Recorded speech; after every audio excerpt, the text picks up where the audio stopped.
জলবায়ুর শব্দাবলী। জলবায়ু শিক্ষা হোক সবার জন্য। গ্রিনম্যানের একটি উদ্যোগ। জলবায়ুর শব্দাবলী বাংলা ভাষায় প্রথম অন্তর্ভুক্তিমূলক জলবায়ু শিক্ষার একটি উদ্যোগ। জলবায়ু পরিবর্তনের প্রভাবে বাংলাদেশ পৃথিবীর সবচেয়ে ঝুঁকিপূর্ণ দেশগুলোর একটি হিসেবে বিবেচিত। এই প্রেক্ষাপটে উদ্যোগটি বাংলাদেশের মানুষের জন্য পরিবেশ ও জলবায়ু বিষয়ক জটিল ধারণাগুলোকে সহজ ভাষায় উপস্থাপন করে সচেতনতা বৃদ্ধির লক্ষ্যে কাজ করছে। প্রকল্পের উপকরণগুলো ডিজিটাল ও মুদ্রিত উভয় মাধ্যমেই সকলের জন্য উন্মুক্তভাবে প্রকাশিত, যাতে সাধারণ জনগণের পাশাপাশি প্রান্তিক ও বিশেষ চাহিদা সম্পন্ন জনগোষ্ঠী যেমন দৃষ্টি প্রতিবন্ধী, শ্রবণ প্রতিবন্ধী এবং বাক প্রতিবন্ধী ব্যক্তিরাও সহজে জলবায়ু সংক্রান্ত প্রয়োজনীয় তথ্য জানতে ও বুঝতে পারেন। এই উদ্যোগটি প্রান্তিক ও বিশেষ চাহিদা সম্পন্ন জনগোষ্ঠীর প্রয়োজনের প্রতি বিশেষ গুরুত্ব দিয়ে জলবায়ু শিক্ষাকে প্রকৃত অর্থে অন্তর্ভুক্তিমূলক করে তুলবে এবং দেশের প্রত্যন্ত অঞ্চলের মানুষকেও সচেতন ও কার্যকর জলবায়ু পদক্ষেপ গ্রহণে উদ্বুদ্ধ করবে। অভিযোজন বা অ্যাডাপ্টেশন। অভিযোজন বা অ্যাডাপ্টেশনের অর্থ হল পরিবর্তিত পরিবেশ বা পরিস্থিতির সাথে খাপ খাইয়ে নেওয়ার প্রক্রিয়া।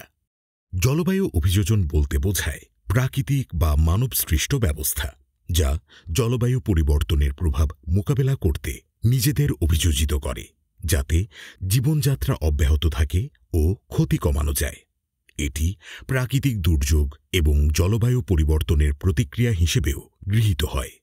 চার্লস ডারউইনের 1859 সালের প্রাকৃতিক নির্বাচন তত্ত্বের পর এই ধারণাটি জনপ্রিয় হয়। 1980-র দশক থেকে জলবায়ু অভিযোজন আন্তর্জাতিক নীতিতে গুরুত্বপূর্ণ হয়ে ওঠে এবং জাতিসংঘ জলবায়ু পরিবর্তন কনভেনশন বা UNFCCC, কোপেনহেগেন চুক্তি ও প্যারিস চুক্তিতে ব্যাপকভাবে আলোচিত হয়। জলবায়ু অভিযোজন বা ক্লাইমেট অ্যাডাপ্টেশন বন্যা, খরা ইত্যাদির সাথে খাপ খাওয়ানোর কৌশল হিসেবে ব্যবহৃত হয়। এছাড়াও টেকসই উন্নয়ন বা সাস্টেইনেবল ডেভেলপমেন্ট অভিযোজন কৌশল ভবিষ্যতের জন্য প্রস্তুতি নেওয়ার একটি উপায়। অভিযোজনের কিছু বাস্তব উদাহরণ হল কৃষিক্ষেত্রে জলবায়ু পরিবর্তনের প্রভাবে ফসলের ধরনে পরিবর্তন আনা, বন্যার সময়ে উপযোগী ফসল বেছে নেওয়া অথবা খরার সময় পানি সংরক্ষণের নানা উপায় গ্রহণ করা।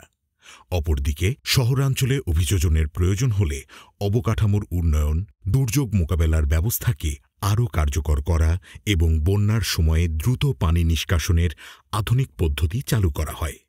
ব্যক্তি, সমাজ এবং রাষ্ট্রীয় পর্যায়ে অভিযোজন টেকসই উন্নয়ন ও জলবায়ু পরিবর্তন মোকাবেলায় গুরুত্বপূর্ণ ভূমিকা পালন করে। আবহাওয়া, জলবায়ু ও জলবায়ু পরিবর্তন। Weather, climate and climate change. আবহাওয়া বলতে বোঝায় একটি নির্দিষ্ট সময়ে ও স্থানে বায়ুমণ্ডলের তাপমাত্রা, আর্দ্রতা, বৃষ্টিপাত, বায়ুর গতি ও দিক ইত্যাদির সাময়িক অবস্থা। এটি ঘণ্টা বা দিনের ব্যবধানে পরিবর্তিত হতে পারে।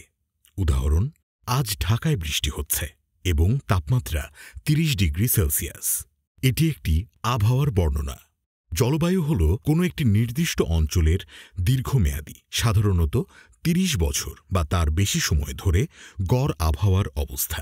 এটি অঞ্চলভেদে ভিন্ন হয়ে থাকে, যেমন উষ্ণমণ্ডলীয়, শীতলমণ্ডলীয়, মরুভূমি, সমুদ্র উপকূলীয় জলবায়ু ইত্যাদি। উদাহরণ: বাংলাদেশের জলবায়ু সাধারণত উষ্ণ ও আর্দ্র। এটি একটি দীর্ঘমেয়াদী প্রাকৃতিক বৈশিষ্ট্য। জলবায়ু পরিবর্তন বলতে বোঝায় দীর্ঘমেয়াদে পৃথিবীর গড় জলবায়ুর পরিবর্তন। এটি প্রাকৃতিক প্রক্রিয়ায় ঘটতে পারে, তবে বর্তমানে মানবসৃষ্ট কার্যকলাপ যেমন শিল্পায়ন, বন উজাড় এবং জীবাশ্ম জ্বালানির ব্যবহার এর মূল কারণ। উদাহরণস্বরূপ, গ্রীষ্মকালে অতিরিক্ত তাপদাহের ঘটনা বৃদ্ধি, উত্তর মেরু অঞ্চলের বরফ গলে গিয়ে সমুদ্রপৃষ্ঠের উচ্চতা বৃদ্ধি, অপ্রত্যাশিতভাবে অতিবৃষ্টি বা খরার ঘটনা বৃদ্ধি। REDD+ বা reduction emissions from deforestation and forest degradation হল বন উজাড় ও অবক্ষয় থেকে কার্বন নির্গমন হ্রাসের একটি আন্তর্জাতিক উদ্যোগ যা বন সংরক্ষণ ও পুনঃবনায়নের মাধ্যমে জলবায়ু পরিবর্তন মোকাবেলা করে। এটি গ্রিনহাউস গ্যাস নিঃসরণ কমাতে বন সংরক্ষণ, পুনরুজ্জীবন ও টেকসই ব্যবস্থাপনার উপর গুরুত্ব দেয়। REDD এর প্লাস চিহ্নটি বন সংরক্ষণ, টেকসই ব্যবস্থাপনা ও কার্বন সংরক্ষণ সম্পর্কিত অতিরিক্ত উদ্যোগ নির্দেশ করে। 2005 সালে কোপেনহেগেন ক্লাইমেট চুক্তিতে REDD ধারণাটি প্রথম আলোচিত হয় এবং 2007 সালে ইন্দোনেশিয়ার বালিতে অনুষ্ঠিত UN ক্লাইমেট কনফারেন্সে আনুষ্ঠানিক স্বীকৃতি পায়। 2010 সালে মেক্সিকোর কাঙ্কুন সম্মেলন COP16-এ REDD এর সম্প্রসারণ ঘটিয়ে একে REDD+ নামে চিহ্নিত করা হয়। এটি মূলত উন্নয়নশীল দেশগুলোকে বন সংরক্ষণ ও পুনঃবনায়নের জন্য আন্তর্জাতিক তহবিল থেকে আর্থিক সহায়তা প্রদান করে। এর কার্যক্রমের মধ্যে রয়েছে বন উজাড় রোধ, বনভূমির অবক্ষয় কমানো, টেকসই বন ব্যবস্থাপনা, কার্বন শোষণ বাড়াতে বনায়ন ও দখলকৃত বন পুনরুদ্ধার এবং জলবায়ু পরিবর্তন সংক্রান্ত গবেষণা ও নীতি নির্ধারণ। REDD+ গুরুত্বপূর্ণ কারণ এটি বন ধ্বংস রোধ করে জলবায়ু পরিবর্তনের ক্ষতিকর প্রভাব হ্রাস করে, বাতাস থেকে অতিরিক্ত কার্বন ডাইঅক্সাইড কমায়, জীববৈচিত্র্য সংরক্ষণ করে এবং স্থানীয় জনগোষ্ঠীর জীবিকা উন্নয়নে সহায়তা করে। তবে এর বাস্তবায়নে কিছু চ্যালেঞ্জ রয়েছে, যেমন বন নির্ভর জনগোষ্ঠীর জীবিকা ও REDD+ এর নীতির সামঞ্জস্য রক্ষা, বন উজাড়ের প্রকৃত কারণ চিহ্নিত করে কার্যকর সমাধান প্রদান এবং পর্যাপ্ত আন্তর্জাতিক তহবিল নিশ্চিত করা। কলম্বিয়া ও ভেনেজুয়েলার মতো দেশগুলো REDD+ প্রকল্প বাস্তবায়ন করছে, যা বন সংরক্ষণ ও পুনরুজ্জীবনের মাধ্যমে পরিবেশের ভারসাম্য রক্ষায় ভূমিকা রাখছে। Ecological footprint. ইকোলজিক্যাল ফুটপ্রিন্ট হল কোনো ব্যক্তি, সমাজ বা দেশের প্রাকৃতিক সম্পদের ব্যবহার পরিমাপের একটি পদ্ধতি, যা আমাদের জীবনযাত্রা প্রকৃতির উপর কতটা চাপ সৃষ্টি করছে তা বোঝায়। প্রতিদিন আমরা খাদ্য, পানি, জ্বালানি ও অন্যান্য সম্পদ ব্যবহার করি এবং বর্জ্য উৎপন্ন করি, যার জন্য নির্দিষ্ট পরিমাণ ভূমি ও জলভাগ প্রয়োজন হয়। এই প্রয়োজনীয়তার মাত্রা পরিমাপ করাই ইকোলজিক্যাল ফুটপ্রিন্টের মূল উদ্দেশ্য। এর প্রধান উপাদানগুলোর মধ্যে রয়েছে কৃষিজমি, আবাসন ও অবকাঠামোর জন্য জমি, কার্বন শোষণের জন্য বনভূমি, পানি ও অন্যান্য প্রাকৃতিক সম্পদের ব্যবহার এবং বর্জ্য ব্যবস্থাপনা। 1990-এর দশকে পরিবেশ বিজ্ঞানী উইলিয়াম রিস এবং ম্যাথিস ওয়াকারনেগল এই ধারণাটি প্রথম উপস্থাপন করেন এবং 1996 সালে এর পরিমাপের পদ্ধতি নিয়ে কাজ শুরু করেন। 2003 সালে গ্লোবাল ফুটপ্রিন্ট নেটওয়ার্ক এটিকে পরিবেশগত বিশ্লেষণের মানদণ্ড হিসেবে ব্যবহার করা শুরু করে। বর্তমানে এটি টেকসই উন্নয়ন, পরিবেশগত ভারসাম্য ও জলবায়ু পরিবর্তন নীতিতে গুরুত্বপূর্ণ ভূমিকা পালন করে। আজকের বিশ্বে মানুষের সম্পদ ব্যবহারের হার প্রকৃতির পুনরুৎপাদন ক্ষমতার চেয়ে বেশি। গবেষণায় দেখা যায় আমরা প্রতি বছর পৃথিবীর 1.7 গুণ সম্পদ ব্যবহার করছি, যা বন উজাড়, পানির ঘাটতি ও জলবায়ু পরিবর্তনের মতো সমস্যা সৃষ্টি করছে। তাই ইকোলজিক্যাল ফুটপ্রিন্ট কমানোর জন্য নবায়নযোগ্য শক্তির ব্যবহার, বন সংরক্ষণ, খাদ্য অপচয় হ্রাস, বর্জ্য কমানো এবং টেকসই কৃষি ও শিল্পনীতি গ্রহণ করা জরুরি। এর সঙ্গে সম্পর্কিত কিছু গুরুত্বপূর্ণ ধারণা হল পৃথিবীর জৈব ক্ষমতা বা বায়োক্যাপাসিটি, যা নির্ধারণ করে পৃথিবী কতটা প্রাকৃতিক সম্পদ উৎপাদন ও পুনরুদ্ধার করতে পারে। বাংলাদেশের ইকোলজিক্যাল ফুটপ্রিন্ট প্রতি ব্যক্তিতে 0.7 থেকে 0.8 গ্লোবাল হেক্টর, যেখানে বিশ্বের গড় ইকোলজিক্যাল ফুটপ্রিন্ট প্রতি ব্যক্তিতে 2.8 গ্লোবাল হেক্টর। একজন ব্যক্তি বা একটি শহরের খাদ্য গ্রহণ, গাড়ি চালানো, বিদ্যুৎ ব্যবহার ও অন্যান্য সেবার মাধ্যমে তাদের ইকোলজিক্যাল ফুটপ্রিন্ট তৈরি হয়। যদি এটি বেশি হয় তাহলে বোঝা যায় যে তারা অতিরিক্ত প্রাকৃতিক সম্পদ ব্যবহার করছে এবং পরিবেশের উপর বেশি চাপ সৃষ্টি করছে। তাই আমাদের সচেতনতা ও টেকসই জীবনযাত্রার মাধ্যমে এই চাপ কমানোর উদ্যোগ নেওয়া প্রয়োজন। Conference of the parties, COP। কপ বা কনফারেন্স অব দ্য পার্টিজ শব্দটি এসেছে জাতিসংঘ জলবায়ু পরিবর্তন ফ্রেমওয়ার্ক কনভেনশন UNFCCC এর আওতায় গঠিত একটি বার্ষিক আন্তর্জাতিক সম্মেলন থেকে। এখানে পার্টিজ বলতে বোঝায় UNFCCC এর সদস্য রাষ্ট্রসমূহকে, যারা জলবায়ু পরিবর্তন রোধে নীতি নির্ধারণে অংশ নেয়। 1992 সালে ব্রাজিলের রিও ডি জেনেইরোতে অনুষ্ঠিত আর্থ সামিটে জাতিসংঘের জলবায়ু পরিবর্তন ফ্রেমওয়ার্ক কনভেনশন UNFCCC গৃহীত হয়। এর ধারাবাহিকতায় 1995 সালে জার্মানির বার্লিনে প্রথম জলবায়ু সম্মেলন COP1 অনুষ্ঠিত হয়। এরপর থেকে প্রতি বছর বিভিন্ন দেশে কপ সম্মেলন অনুষ্ঠিত হয়ে আসছে। এসব সম্মেলনে বাংলাদেশ নিয়মিতভাবে G77 ও ক্লাইমেট ভালনারেবল ফোরাম CVF এর পক্ষ থেকে সক্রিয় ভূমিকা পালন করে থাকে। জলবায়ু অর্থায়ন, অভিযোজন সহায়তা এবং ক্ষয়ক্ষতির ক্ষতিপূরণ ইত্যাদি গুরুত্বপূর্ণ ইস্যুতে বাংলাদেশ জোরালো অবস্থান গ্রহণ করে। জলবায়ু পরিবর্তনের সবচেয়ে ঝুঁকিপূর্ণ দেশগুলোর কণ্ঠস্বর হিসেবে বাংলাদেশ আন্তর্জাতিক অঙ্গনে নিজের অবস্থান সুদৃঢ় করেছে। বিভিন্ন কপ সম্মেলনের মধ্যে কিছু গুরুত্বপূর্ণ মাইলফলক রয়েছে, যেমন 1997 সালের COP3 এ গৃহীত কিয়োতো প্রোটোকল উন্নত দেশগুলোকে নির্গমন হ্রাসে বাধ্য করে।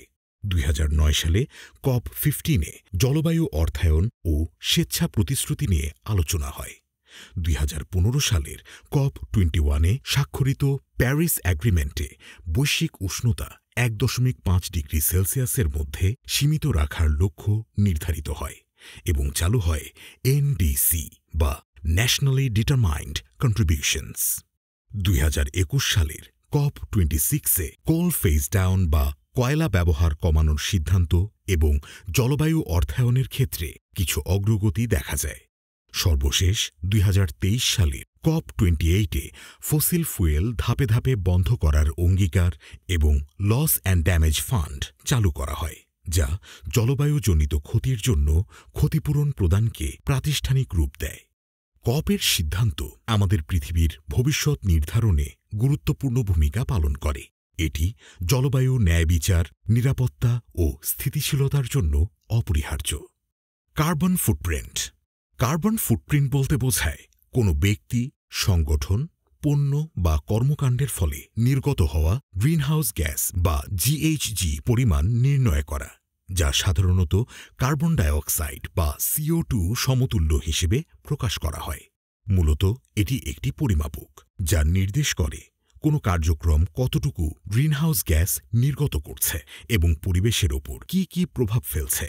এটি দীর্ঘমেয়াদী পরিবেশগত মূল্যায়ন এবং দূষণ নিয়ন্ত্রণ ব্যবস্থা গ্রহণে সহায়ক। 1990-এর দশকে জলবায়ু পরিবর্তন ও টেকসই উন্নয়ন নিয়ে আলোচনার ফলে এই শব্দটি জনপ্রিয় হয়ে ওঠে।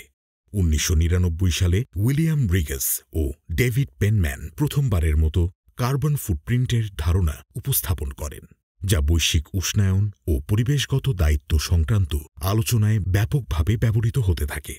2000-এর দশকে পরিবেশ বিজ্ঞান ও বিভিন্ন অংশীদারিত্বমূলক কার্যক্রমে এর ব্যবহার আরও বৃদ্ধি পায়। 2006 সালে অ্যান ইনকনভিনিয়েন্ট ট্রুথ নামে আল গোরের প্রামাণ্যচিত্রের মাধ্যমে আরও পরিচিতি লাভ করে। বর্তমানে কার্বন ফুটপ্রিন্ট শব্দটি পরিবেশ বিজ্ঞান, দূষণ নিয়ন্ত্রণ, পরিবেশ বান্ধব উদ্যোগ, জলবায়ু পরিবর্তন মোকাবেলা এবং ব্যক্তি, প্রতিষ্ঠান ও জাতীয় পর্যায়ে CO2 নির্গমনের হিসাব নির্ধারণের ক্ষেত্রে বহুল ব্যবহৃত হয়। এছাড়া বিভিন্ন দেশের জলবায়ুর নীতি ও কৌশল নির্ধারণেও এই ধারণাটি গুরুত্বপূর্ণ ভূমিকা পালন করে। কার্বন ফুটপ্রিন্টের প্রধান উৎসগুলোর মধ্যে রয়েছে বিদ্যুৎ ও গ্যাসের ব্যবহার, ব্যক্তিগত ও বাণিজ্যিক যানবাহন ও বিমান ভ্রমণ, খাদ্য উৎপাদন এবং প্লাস্টিক ও অন্যান্য বর্জ্য ব্যবস্থাপনা। পরিবেশ সংরক্ষণের জন্য কার্বন ফুটপ্রিন্ট কমানোর কিছু কার্যকর উপায় হল জ্বালানি দক্ষ যন্ত্রপাতি ব্যবহার, গাছ লাগানো ও বন সংরক্ষণ, পরিবেশ বান্ধব পণ্য ব্যবহার, টেকসই শক্তির যেমন সৌর, বায়ু, জল ইত্যাদির ব্যবহার বৃদ্ধি, স্থানীয় ও কম কার্বন নির্গমনকারী খাদ্য গ্রহণ, কম গাড়ি চালানো এবং হাঁটা বা গণপরিবহন ব্যবহার করা। কার্বন বাণিজ্য বা কার্বন ট্রেডিং। কার্বন বাণিজ্য বা কার্বন ট্রেডিং গ্রিনহাউস গ্যাস নির্গমন বাণিজ্য স্কিম হিসাবেও পরিচিত। কার্বন বাণিজ্য ধারণাটি প্রথম উঠে আসে ১৯৯৭ সালের কিয়োটো প্রোটোকলে। ২০০৫ সালে European union emission trading scheme বা ইইউ ইটিএস চালু হয়, যা বিশ্বের প্রথম বড় কার্বন বাজার। এই ধরনের স্কিমে চুক্তিবদ্ধ বিভিন্ন দেশ বা অন্যান্য বাণিজ্যিক সংস্থা কার্বন ডাইঅক্সাইড নির্গমনের অনুমতি বিনিময় করে, যা প্রায়ই কার্বন ক্রেডিট নামে পরিচিত। কার্বন বাণিজ্যের মাধ্যমে বিভিন্ন দেশ বা বাণিজ্যিক প্রতিষ্ঠান তাদের কার্বন নির্গমন সম্মত সীমার নিচে কমিয়ে ফেলে অবশিষ্ট নির্গমনের অংশটি কার্বন ক্রেডিটের মাধ্যমে তাদের কাছে বিক্রি করতে পারে, যারা এখনও সেই সীমার বাইরে দূষণ করছে। তাত্ত্বিকভাবে এটি নির্গমন কমিয়ে আনার জন্য এক ধরনের আর্থিক প্রণোদনা হিসেবে কাজ করে। কার্বন বাণিজ্যকে সাধারণভাবে এমন একটি প্রক্রিয়া হিসেবে দেখা হয় যার মাধ্যমে জলবায়ু পরিবর্তনের কারণে সৃষ্ট ব্যয় সীমিত করা যায়। এর সবচেয়ে বেশি ব্যবহার দেখা যায় সেই সব খাতে যেখানে কার্বন নির্গমন নিয়ন্ত্রণ করা অপরিহার্য, যেমন শিল্প, বিদ্যুৎ উৎপাদন, কলকারখানা ইত্যাদি। কার্বন মুক্তকরণ বা ডিকার্বনাইজেশন। কার্বন মুক্তকরণ বা ডিকার্বনাইজেশন হল জ্বালানি, শিল্প ও পরিবহন খাত থেকে কার্বন নির্গমন কমানোর প্রক্রিয়া। মূলত জীবাশ্ম জ্বালানির ব্যবহার কমিয়ে এবং নবায়নযোগ্য শক্তি ব্যবহারের মাধ্যমে গ্রিনহাউস গ্যাস নিঃসরণ হ্রাস করাই হল কার্বন মুক্তকরণ। এটি জলবায়ু পরিবর্তন মোকাবেলা করার একটি গুরুত্বপূর্ণ পদক্ষেপ। বিশেষভাবে গ্রিনহাউস গ্যাস নিঃসরণ কমানোর জন্য বিশ্বব্যাপী জলবায়ু নীতি এবং প্যারিস চুক্তির লক্ষ্যগুলির একটি অংশ হিসেবে ব্যবহৃত হয়। কার্বন মুক্তকরণ শব্দটির প্রথম ব্যবহার হয় ২০ শতকের শেষভাগে, যখন বৈশ্বিক উষ্ণায়ন মোকাবেলার জন্য জীবাশ্ম জ্বালানি নির্ভরতা কমানোর গুরুত্ব বেড়ে যায়। ১৯৭০-এর দশক থেকেই নবায়নযোগ্য শক্তি ও জলবায়ু নীতিতে শব্দটির ব্যাপক ব্যবহার পরিলক্ষিত হয়। পরবর্তীতে ২০১৫ সালে প্যারিস চুক্তির মাধ্যমে শব্দটি ব্যাপকভাবে আলোচনায় আসে। বর্তমানে শব্দটির সবচেয়ে বেশি ব্যবহার হয় পরিবেশ নীতিতে জীবাশ্ম জ্বালানির বিকল্প খোঁজার জন্য এবং শিল্প ও প্রযুক্তিতে কার্বন ক্যাপচার ও নবায়নযোগ্য শক্তি প্রযুক্তিতে। এটি আরও ব্যবহৃত হয় জলবায়ু পরিবর্তন, গ্রিনহাউস গ্যাস নিয়ন্ত্রণ, বিশ্বব্যাপী উষ্ণায়ন কমানো এবং বৈশ্বিক জলবায়ু চুক্তি আলোচনায়। Carbon sync. কার্বন সিঙ্ক হল এমন একটি প্রাকৃতিক বা কৃত্রিম ব্যবস্থা যা বায়ুমণ্ডল থেকে কার্বন ডাইঅক্সাইড বা CO2 শোষণ করে এবং সংরক্ষণ করে। এটি মূলত এমন পরিবেশ বোঝায় যেখানে CO2 শোষিত ও সংরক্ষিত হয়, ফলে পরিবেশে অতিরিক্ত গ্রিনহাউস গ্যাসের পরিমাণ হ্রাস পায়। সাধারণত বন, মহাসাগর ও মাটির স্তর প্রাকৃতিক কার্বন সিঙ্ক হিসেবে কাজ করে। কার্বন সিঙ্কের প্রধান উৎসগুলোর মধ্যে রয়েছে বন ও উদ্ভিদরাজি, যা CO2 গ্রহণ করে এবং অক্সিজেন নির্গত করে। সমুদ্র একটি গুরুত্বপূর্ণ কার্বন সিঙ্ক, কারণ এটি বিপুল পরিমাণ CO2 শোষণ করে এবং কার্বন সংরক্ষণে ভূমিকা রাখে। মাটির নিচের জীবাশ্ম জ্বালানি ও ভূমি, বিশেষ করে পিটল্যান্ড ও আর্দ্রভূমি, প্রচুর পরিমাণে কার্বন সংরক্ষণ করতে সক্ষম। কৃত্রিম উপায়ে কার্বন সংরক্ষণের জন্য কার্বন ধারণ ও সঞ্চয় বা carbon capture and storage CCS প্রযুক্তি ব্যবহৃত হয়, যেখানে শিল্প কারখানা ও বিদ্যুৎ কেন্দ্র থেকে নির্গত CO2 সংগ্রহ করে ভূগর্ভে সংরক্ষণ করা হয়। এছাড়াও কার্বন জব্দকরণ বা কার্বন সিকোয়েস্ট্রেশন প্রকল্পের মাধ্যমে নতুন প্রযুক্তি উদ্ভাবন করে কার্বন শোষণের হার বাড়ানো হয়। কার্বন সিঙ্কের ধারণাটি প্রথম ১৯৭০-এর দশকে বিভিন্ন গবেষণায় উঠে আসে, যখন বিজ্ঞানীরা পরিবেশ সংরক্ষণ, জলবায়ু পরিবর্তন, প্রাকৃতিক সম্পদ ও কার্বন শোষণের গুরুত্ব নিয়ে আলোচনা শুরু করেন। ১৯৮০-র দশকে জলবায়ু বিজ্ঞানীরা শব্দটির বহুল ব্যবহার শুরু করেন। ১৯৯২ সালে জাতিসংঘের জলবায়ু পরিবর্তন সংক্রান্ত ফ্রেমওয়ার্ক কনভেনশন UNFCCC-এ এই শব্দটি আনুষ্ঠানিকভাবে ব্যবহৃত হয়। পরবর্তীতে ১৯৯৭ সালে কিয়োটো প্রোটোকল এবং ২০১৫ সালে প্যারিস চুক্তির মাধ্যমে এটি আরও জনপ্রিয় হয়ে ওঠে। বর্তমানে কার্বন সিঙ্ক শব্দটি প্রাকৃতিক কার্বন সিঙ্ক এবং কৃত্রিম কার্বন সিঙ্ক সংক্রান্ত আলোচনায় ব্যাপকভাবে ব্যবহৃত হয়। এটি পরিবেশ বিজ্ঞান, জলবায়ু গবেষণা, বন সংরক্ষণ প্রকল্প, জীবাশ্ম জ্বালানি শিল্প, পরিবেশগত সুরক্ষা এবং গ্রিনহাউস গ্যাস নিয়ন্ত্রণ নীতিগুলোর গুরুত্বপূর্ণ অংশ।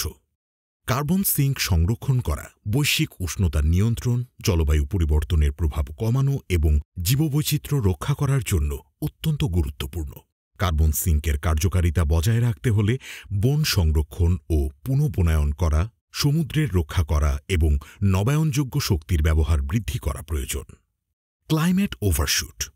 ক্লাইমেট ওভারশুট হল এমন একটি পরিস্থিতি যেখানে বৈশ্বিক গড় তাপমাত্রা নির্ধারিত সীমা ১.৫ ডিগ্রি সেলসিয়াস বা ২ ডিগ্রি সেলসিয়াস অতিক্রম করে, যার ফলে তীব্র জলবায়ু পরিবর্তন, প্রাকৃতিক দুর্যোগ ও পরিবেশগত বিপর্যয় ঘটে।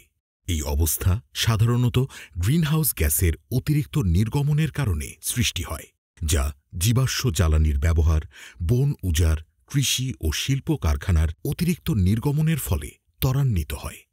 ১৯০০ সালে জলবায়ু পরিবর্তন সম্পর্কিত গবেষণায় প্রথম ক্লাইমেট ওভারশুট ধারণাটি উঠে আসে। ২০০০ সালের পর থেকে বিজ্ঞানীরা পূর্বাভাস দেন যে গ্রিনহাউস গ্যাস নির্গমন কমানো না গেলে বৈশ্বিক তাপমাত্রা নির্ধারিত সীমার ওপরে চলে যেতে পারে। ২০১৫ সালে প্যারিস চুক্তি এই সমস্যার সমাধানে একটি গুরুত্বপূর্ণ পদক্ষেপ নেয়, যেখানে সিদ্ধান্ত হয় যে বৈশ্বিক উষ্ণতা ১.৫ ডিগ্রি সেলসিয়াসের মধ্যে সীমাবদ্ধ রাখতে হবে।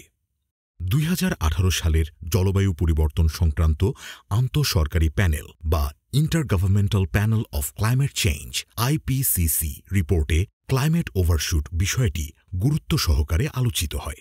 ক্লাইমেট ওভারশুটের ফলে সমুদ্রপৃষ্ঠের উচ্চতা বৃদ্ধি পায়, যা উপকূলীয় অঞ্চল প্লাবিত করতে পারে এবং বিপুল সংখ্যক মানুষকে স্থানান্তরিত করে।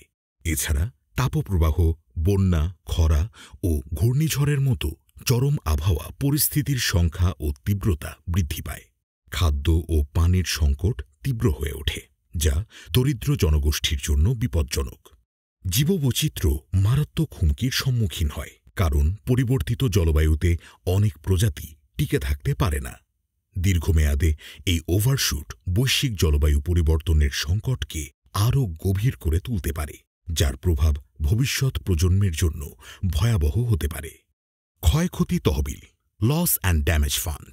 ক্ষয়ক্ষতি তহবিল বা লস অ্যান্ড ড্যামেজ ফান্ড হল জলবায়ু পরিবর্তনের কারণে ক্ষতিগ্রস্ত দেশ ও অঞ্চলের জন্য গঠিত আন্তর্জাতিক তহবিল, যা তাদের পুনর্গঠন ও পুনরুদ্ধারে আর্থিক সহায়তা প্রদান করে।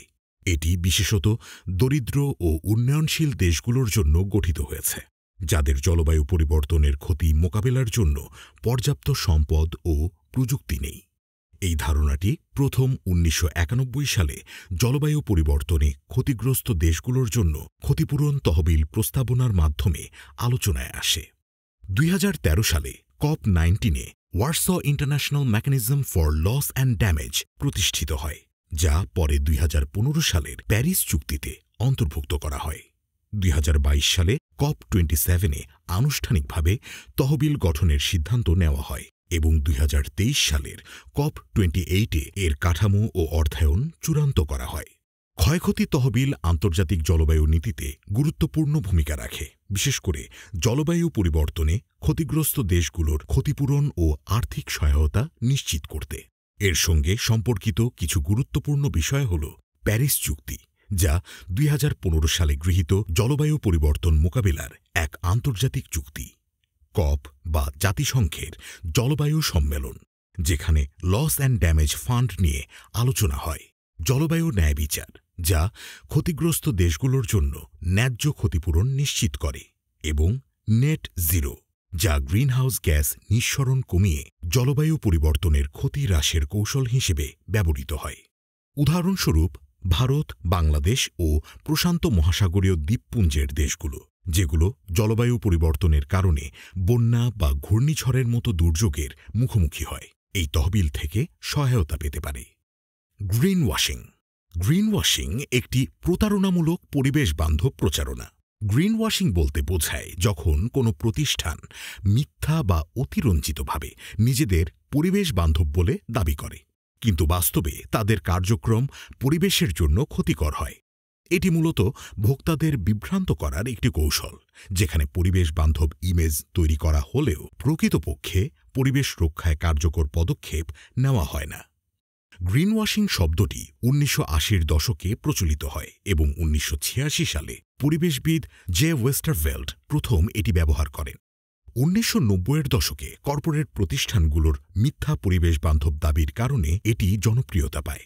২০০০-এর দশকে টেকসই উন্নয়ন ও পরিবেশ সচেতনতার বৃদ্ধির ফলে শব্দটি আরও প্রচলিত হয়ে ওঠে। এটি মূলত ব্যবহৃত হয় বিপণন, বিজ্ঞাপন, কর্পোরেট নীতি ও পরিবেশ আন্দোলনের ক্ষেত্রে। গ্রিনওয়াশিং সাধারণত ৩টি খাতে দেখা যায়। প্রথমত, বিপণন ও বিজ্ঞাপনে, যেখানে কোনো পণ্যকে পরিবেশ বান্ধব হিসেবে প্রচার করা হয়, যদিও বাস্তবে তা ক্ষতিকর হতে পারে। দ্বিতীয়ত, শিল্প ও উৎপাদনে, যেখানে প্রতিষ্ঠান নিজেদের টেকসই বলে দাবি করলেও তাদের কার্যক্রম পরিবেশ দূষণ করে। তৃতীয়ত, সরকার ও সংস্থাগুলোর ক্ষেত্রে, যখন তারা জলবায়ু পরিবর্তন রোধের মিথ্যা প্রতিশ্রুতি দেয় কিন্তু কার্যকর কোনো উদ্যোগ নেয় না। এটি সাধারণত কিছু নির্দিষ্ট কৌশল ব্যবহার করে পরিচালিত হয়, যেমন ভুল দৃষ্টিভঙ্গি সৃষ্টি করে পরিবেশ বান্ধব ইমেজ তৈরি করা হয় কিন্তু প্রকৃত সত্য গোপন রাখা হয়। অস্পষ্ট ভাষা ব্যবহার করে, যেমন ইকো ফ্রেন্ডলি, গ্রিন, সাস্টেইনেবল ইত্যাদি শব্দ প্রচার করা হয় কিন্তু বৈজ্ঞানিক প্রমাণ দেওয়া হয় না।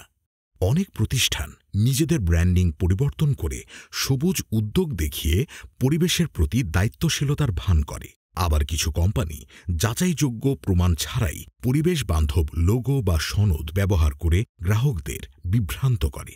গ্রিনওয়াশিং আমাদের পরিবেশের জন্য মারাত্মক ক্ষতিকর।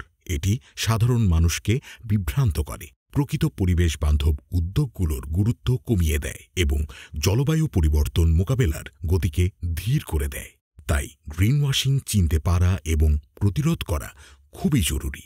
এর জন্য আমাদের উচিত সচেতন গ্রাহক হওয়া, কোম্পানিগুলোর স্বচ্ছ নীতি দাবি করা এবং যে কোনো পরিবেশ বান্ধব দাবি বা সনদ যাচাই করা।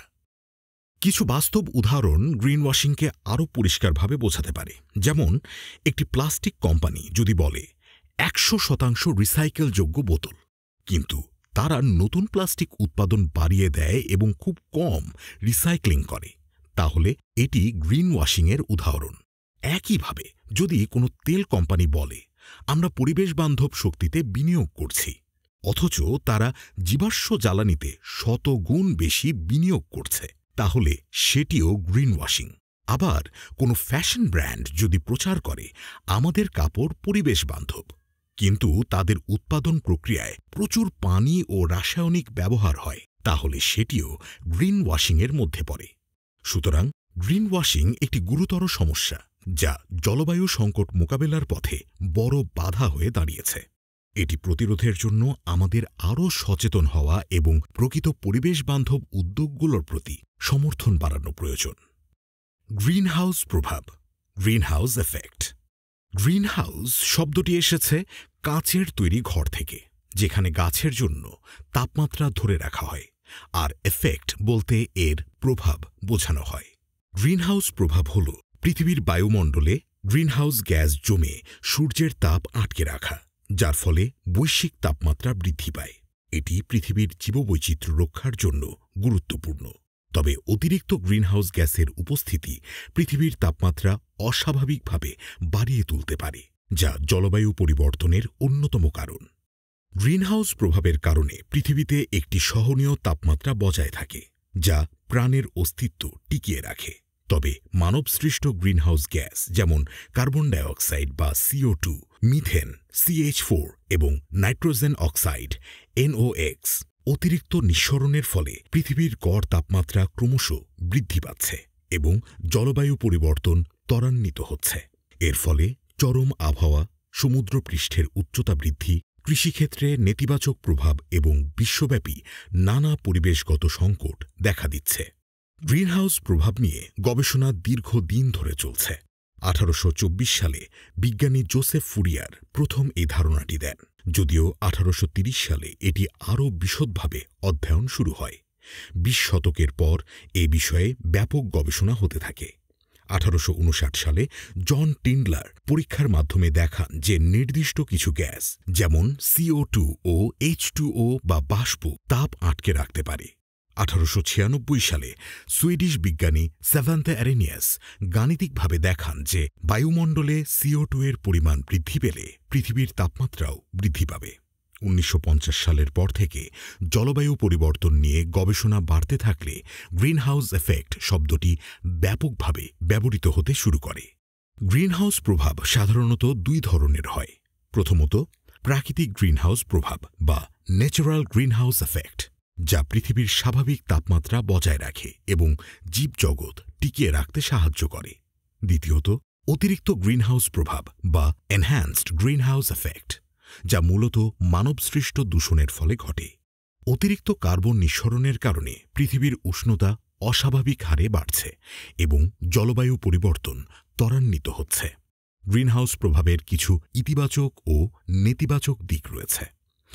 ইতিবাচক দিক হল এটি পৃথিবীকে জীবনোপযোগী তাপমাত্রায় রাখে এবং গাছপালা ও প্রাণীকুলের জন্য সহায়ক পরিবেশ তৈরি করে। তবে মাত্রাতিরিক্ত হলে এটি নেতিবাচক প্রভাব ফেলে, যেমন বৈশ্বিক উষ্ণায়ন, চরম আবহাওয়া, হ্যারিকেন, খরা, দাবদাহ ও অতিবৃষ্টি, সমুদ্রপৃষ্ঠের উচ্চতা বৃদ্ধি, বরফ গলে উপকূলীয় এলাকা প্লাবিত হওয়া এবং কৃষিতে বিরূপ প্রভাব, খাদ্য উৎপাদন ব্যাহত হওয়া। গ্রিনহাউস প্রভাব আমাদের জীবনের জন্য গুরুত্বপূর্ণ হলেও এর মাত্রাতিরিক্ত বৃদ্ধি বৈশ্বিক উষ্ণতা ও জলবায়ু পরিবর্তনের জন্য ভয়াবহ হুমকি। এজন্য আমাদের পরিবেশবান্ধব জীবনধারা অনুসরণ করতে হবে এবং টেকসই উন্নয়নের পথে এগিয়ে যেতে হবে। জলবায়ু অভিবাসন বা ক্লাইমেট মাইগ্রেশন। জলবায়ু অভিবাসন বলতে বোঝায় জলবায়ু পরিবর্তনের ফলে মানুষের নিজ বাসস্থান ত্যাগ করে অন্যত্র চলে যেতে বাধ্য হওয়ার প্রক্রিয়া। বন্যা, খরা, ঘূর্ণিঝড় ও সমুদ্রপৃষ্ঠের উচ্চতা বৃদ্ধির ফলে অনেক মানুষ তাদের এলাকা ছাড়তে বাধ্য হয়। যখন জীবিকা ও নিরাপত্তা ঝুঁকির মুখে পড়ে তখন জলবায়ু অভিবাসন ঘটে, যা সামাজিক ও অর্থনৈতিক প্রতিকূলতা সৃষ্টি করে। 1985 সালে জাতিসংঘের পরিবেশ কর্মসূচি UNEP জলবায়ু অভিবাসী ধারণাটি তুলে ধরে। 1990-এর দশক থেকে আন্তর্জাতিক অভিবাসন সংস্থা IOM বিষয়টি গুরুত্ব সহকারে আলোচনা শুরু করে। 2015 সালে প্যারিস চুক্তিতে জলবায়ু অভিবাসন আনুষ্ঠানিক স্বীকৃতি পায়। বর্তমানে জাতিসংঘ ও IPCC এটিকে একটি গুরুত্বপূর্ণ বৈশ্বিক চ্যালেঞ্জ হিসেবে বিবেচনা করছে। জলবায়ু অভিবাসনের মূল কারণগুলোর মধ্যে রয়েছে প্রাকৃতিক দুর্যোগ, সমুদ্রপৃষ্ঠের উচ্চতা বৃদ্ধি, খাদ্য ও পানির সংকট, জীবিকা হারানো এবং চরম আবহাওয়া। এটি বিভিন্ন কারণে হতে পারে, যেমন অস্থায়ী অভিবাসন, দুর্যোগের পর সাময়িক স্থানান্তর, স্থায়ী অভিবাসন, বসবাসের স্থায়ী পরিবর্তন, অভ্যন্তরীণ অভিবাসন, দেশের ভেতর স্থানান্তর এবং আন্তর্জাতিক অভিবাসন, দেশান্তর। জলবায়ু অভিবাসনের ফলে নতুন স্থানে বসতি করা কঠিন হয়ে পড়ে। স্থানীয়দের সঙ্গে বিরোধ সৃষ্টি হতে পারে, কর্মসংস্থান সংকট দেখা দেয় এবং শহরে অতিরিক্ত জনসংখ্যার চাপ বাড়ে।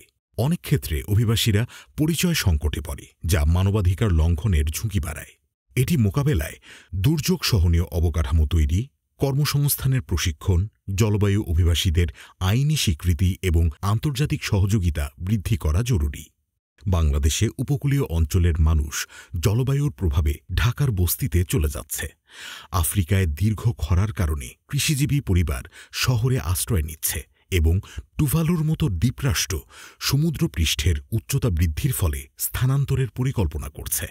জলবায়ু অভিবাসন একটি বৈশ্বিক বাস্তবতা, যা দীর্ঘমেয়াদী সমাধানের জন্য টেকসই নীতি ও আন্তর্জাতিক সহযোগিতা প্রয়োজন। জলবায়ু অর্থায়ন বা ক্লাইমেট ফাইন্যান্স। জলবায়ু অর্থায়ন বা ক্লাইমেট ফাইন্যান্স হল জলবায়ু পরিবর্তন মোকাবেলার জন্য প্রয়োজনীয় অর্থ সংগ্রহ ও বিনিয়োগের ব্যবস্থা। জলবায়ু পরিবর্তনের প্রভাব মোকাবেলায় যে বিশাল পরিমাণ অর্থের প্রয়োজন তা কোথা থেকে আসবে, কিভাবে ব্যবহৃত হবে এবং কোন দেশ বা সংস্থা তা দেবে, এসবই জলবায়ু অর্থায়নের অন্তর্ভুক্ত। উন্নত দেশগুলো অতিরিক্ত কার্বন নিঃসরণের ফলে জলবায়ু পরিবর্তনের জন্য দায়ী হওয়ায় তারা ক্ষতিগ্রস্ত দেশগুলোর জন্য আর্থিক সহায়তা দেওয়ার প্রতিশ্রুতি দিয়েছে। 1992 সালে জাতিসংঘের জলবায়ু পরিবর্তন সংক্রান্ত কাঠামো কনভেনশন UNFCCC এর মাধ্যমে জলবায়ু অর্থায়নের গুরুত্ব আলোচনায় আসে। 2009 সালে কোপেনহেগেন জলবায়ু সম্মেলন COP15 উন্নত দেশগুলো 2020 সালের মধ্যে প্রতি বছর $100 বিলিয়ন তহবিল দেওয়ার প্রতিশ্রুতি দেয়। 2015 সালে প্যারিস চুক্তি বা প্যারিস অ্যাগ্রিমেন্টের মাধ্যমে জলবায়ু অর্থায়নের গুরুত্ব আরও বাড়ে। গ্রিন ক্লাইমেট ফান্ড এবং গ্লোবাল এনভায়রনমেন্ট ফ্যাসিলিটির মতো তহবিল উন্নয়নশীল দেশগুলোকে জলবায়ু অভিযোজন ও প্রশমনে সহায়তা করে। জলবায়ু অর্থায়নের 3টি প্রধান লক্ষ্য হল জলবায়ু পরিবর্তনের ক্ষতি কমানো বা মিটিগেশন, জলবায়ুর সাথে খাপ খাওয়ানো বা অ্যাডাপ্টেশন এবং ক্ষতিগ্রস্ত দেশগুলোর জন্য অর্থ সহায়তা, লস অ্যান্ড ড্যামেজ ফাইন্যান্স। অর্থায়নের প্রধান উৎসগুলোর মধ্যে রয়েছে আন্তর্জাতিক তহবিল, সরকারি বেসরকারি বিনিয়োগ এবং দ্বিপাক্ষিক ও বহুপাক্ষিক সহায়তা। বিশ্বব্যাংক ও এশিয়ান ডেভেলপমেন্ট ব্যাংক জলবায়ু প্রকল্পে অর্থায়ন করে, আর বিভিন্ন দেশ নবায়নযোগ্য শক্তিতে বিনিয়োগ করছে। তবে জলবায়ু অর্থায়নে কিছু চ্যালেঞ্জও রয়েছে। উন্নত দেশগুলো এখনও তাদের প্রতিশ্রুত $100 বিলিয়ন সম্পূর্ণ পরিমাণে সরবরাহ করেনি এবং অর্থ কোথায় ব্যবহৃত হচ্ছে তা নির্ধারণ করা কঠিন। অনেক উন্নয়নশীল দেশ প্রয়োজন অনুযায়ী অর্থায়ন পাচ্ছে না এবং এখনও অনেক ব্যবসা প্রতিষ্ঠান জীবাশ্ম জ্বালানিতে বিনিয়োগ করছে। ভবিষ্যতে জলবায়ু অর্থায়নের জন্য উন্নত দেশগুলোকে প্রতিশ্রুতি অনুযায়ী অর্থ প্রদান নিশ্চিত করতে হবে, নবায়নযোগ্য জ্বালানিতে বিনিয়োগ বাড়াতে হবে এবং ক্ষতিগ্রস্ত দেশগুলোর জন্য লস অ্যান্ড ড্যামেজ ফান্ড বাস্তবায়ন করতে হবে। সবুজ জলবায়ু তহবিল বা গ্রিন ক্লাইমেট ফান্ড জলবায়ু অর্থায়নের একটি কার্যকর উদাহরণ, যা উন্নয়নশীল দেশগুলোর জলবায়ু প্রকল্পে অর্থায়ন সরবরাহ করছে। জলবায়ু ন্যায়বিচার বা ক্লাইমেট জাস্টিস। জলবায়ু ন্যায়বিচার বা ক্লাইমেট জাস্টিস হল এমন একটি নীতি যা জলবায়ু পরিবর্তনের কারণে ক্ষতিগ্রস্ত জনগোষ্ঠীর প্রতি ন্যায়বিচার নিশ্চিত করে এবং পরিবেশগত ও সামাজিকভাবে টেকসই সমাধান খোঁজে। জলবায়ু পরিবর্তনের প্রভাব সবার উপর সমানভাবে পড়ে না। উন্নত দেশগুলো সবচেয়ে বেশি কার্বন নিঃসরণ করলেও দরিদ্র ও উন্নয়নশীল দেশগুলোর জনগণ সবচেয়ে বেশি ক্ষতিগ্রস্ত হয়। জলবায়ু ন্যায়বিচার নিশ্চিত করা মানে এই বৈষম্য দূর করা এবং দায়বদ্ধতা নির্ধারণ করা।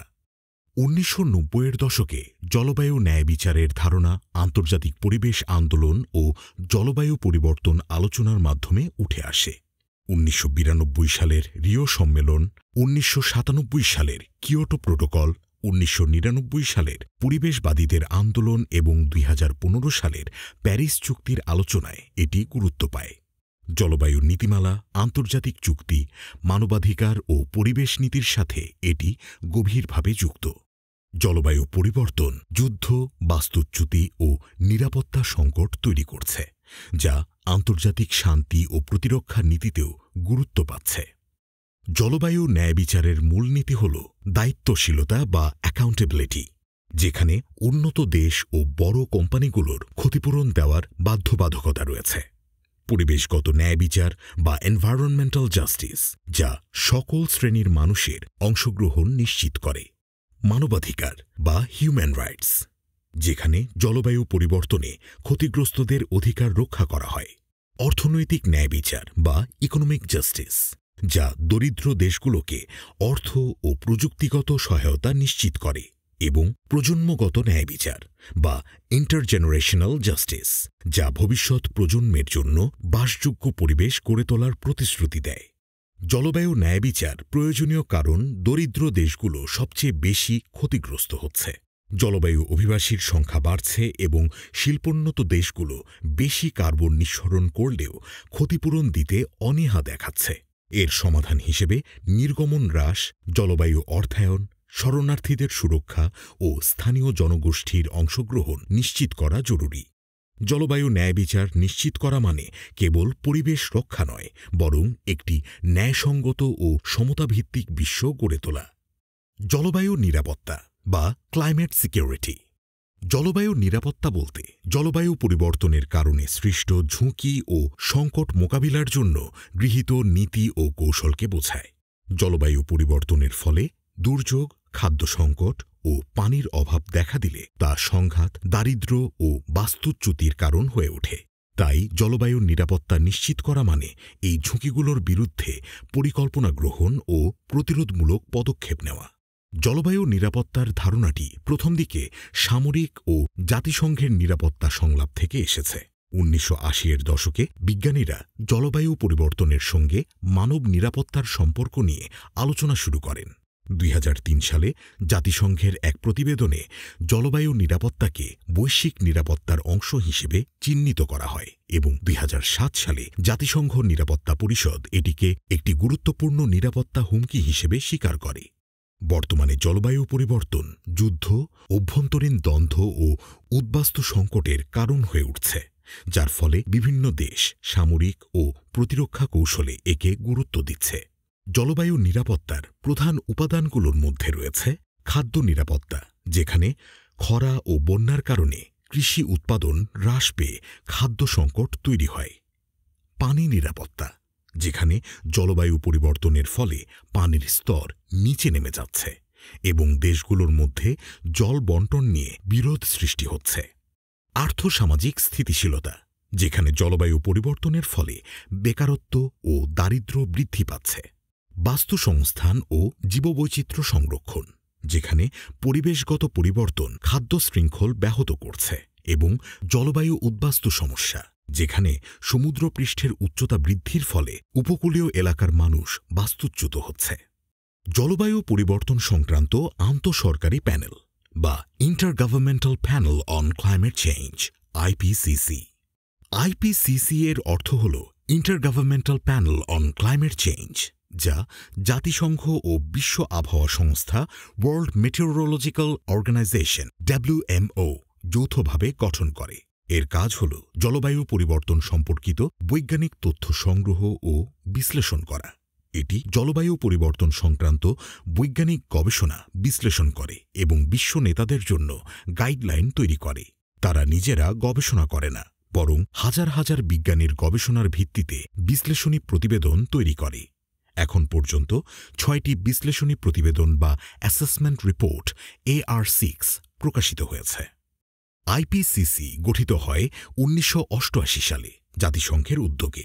এর মূল কাজগুলো হল বৈজ্ঞানিক তথ্য সরবরাহ করা, সম্ভাব্য জলবায়ু পরিবর্তনের প্রভাব নির্ধারণ করা, ঝুঁকি ও অভিযোজন কৌশল সম্পর্কে বিশ্লেষণ দেওয়া।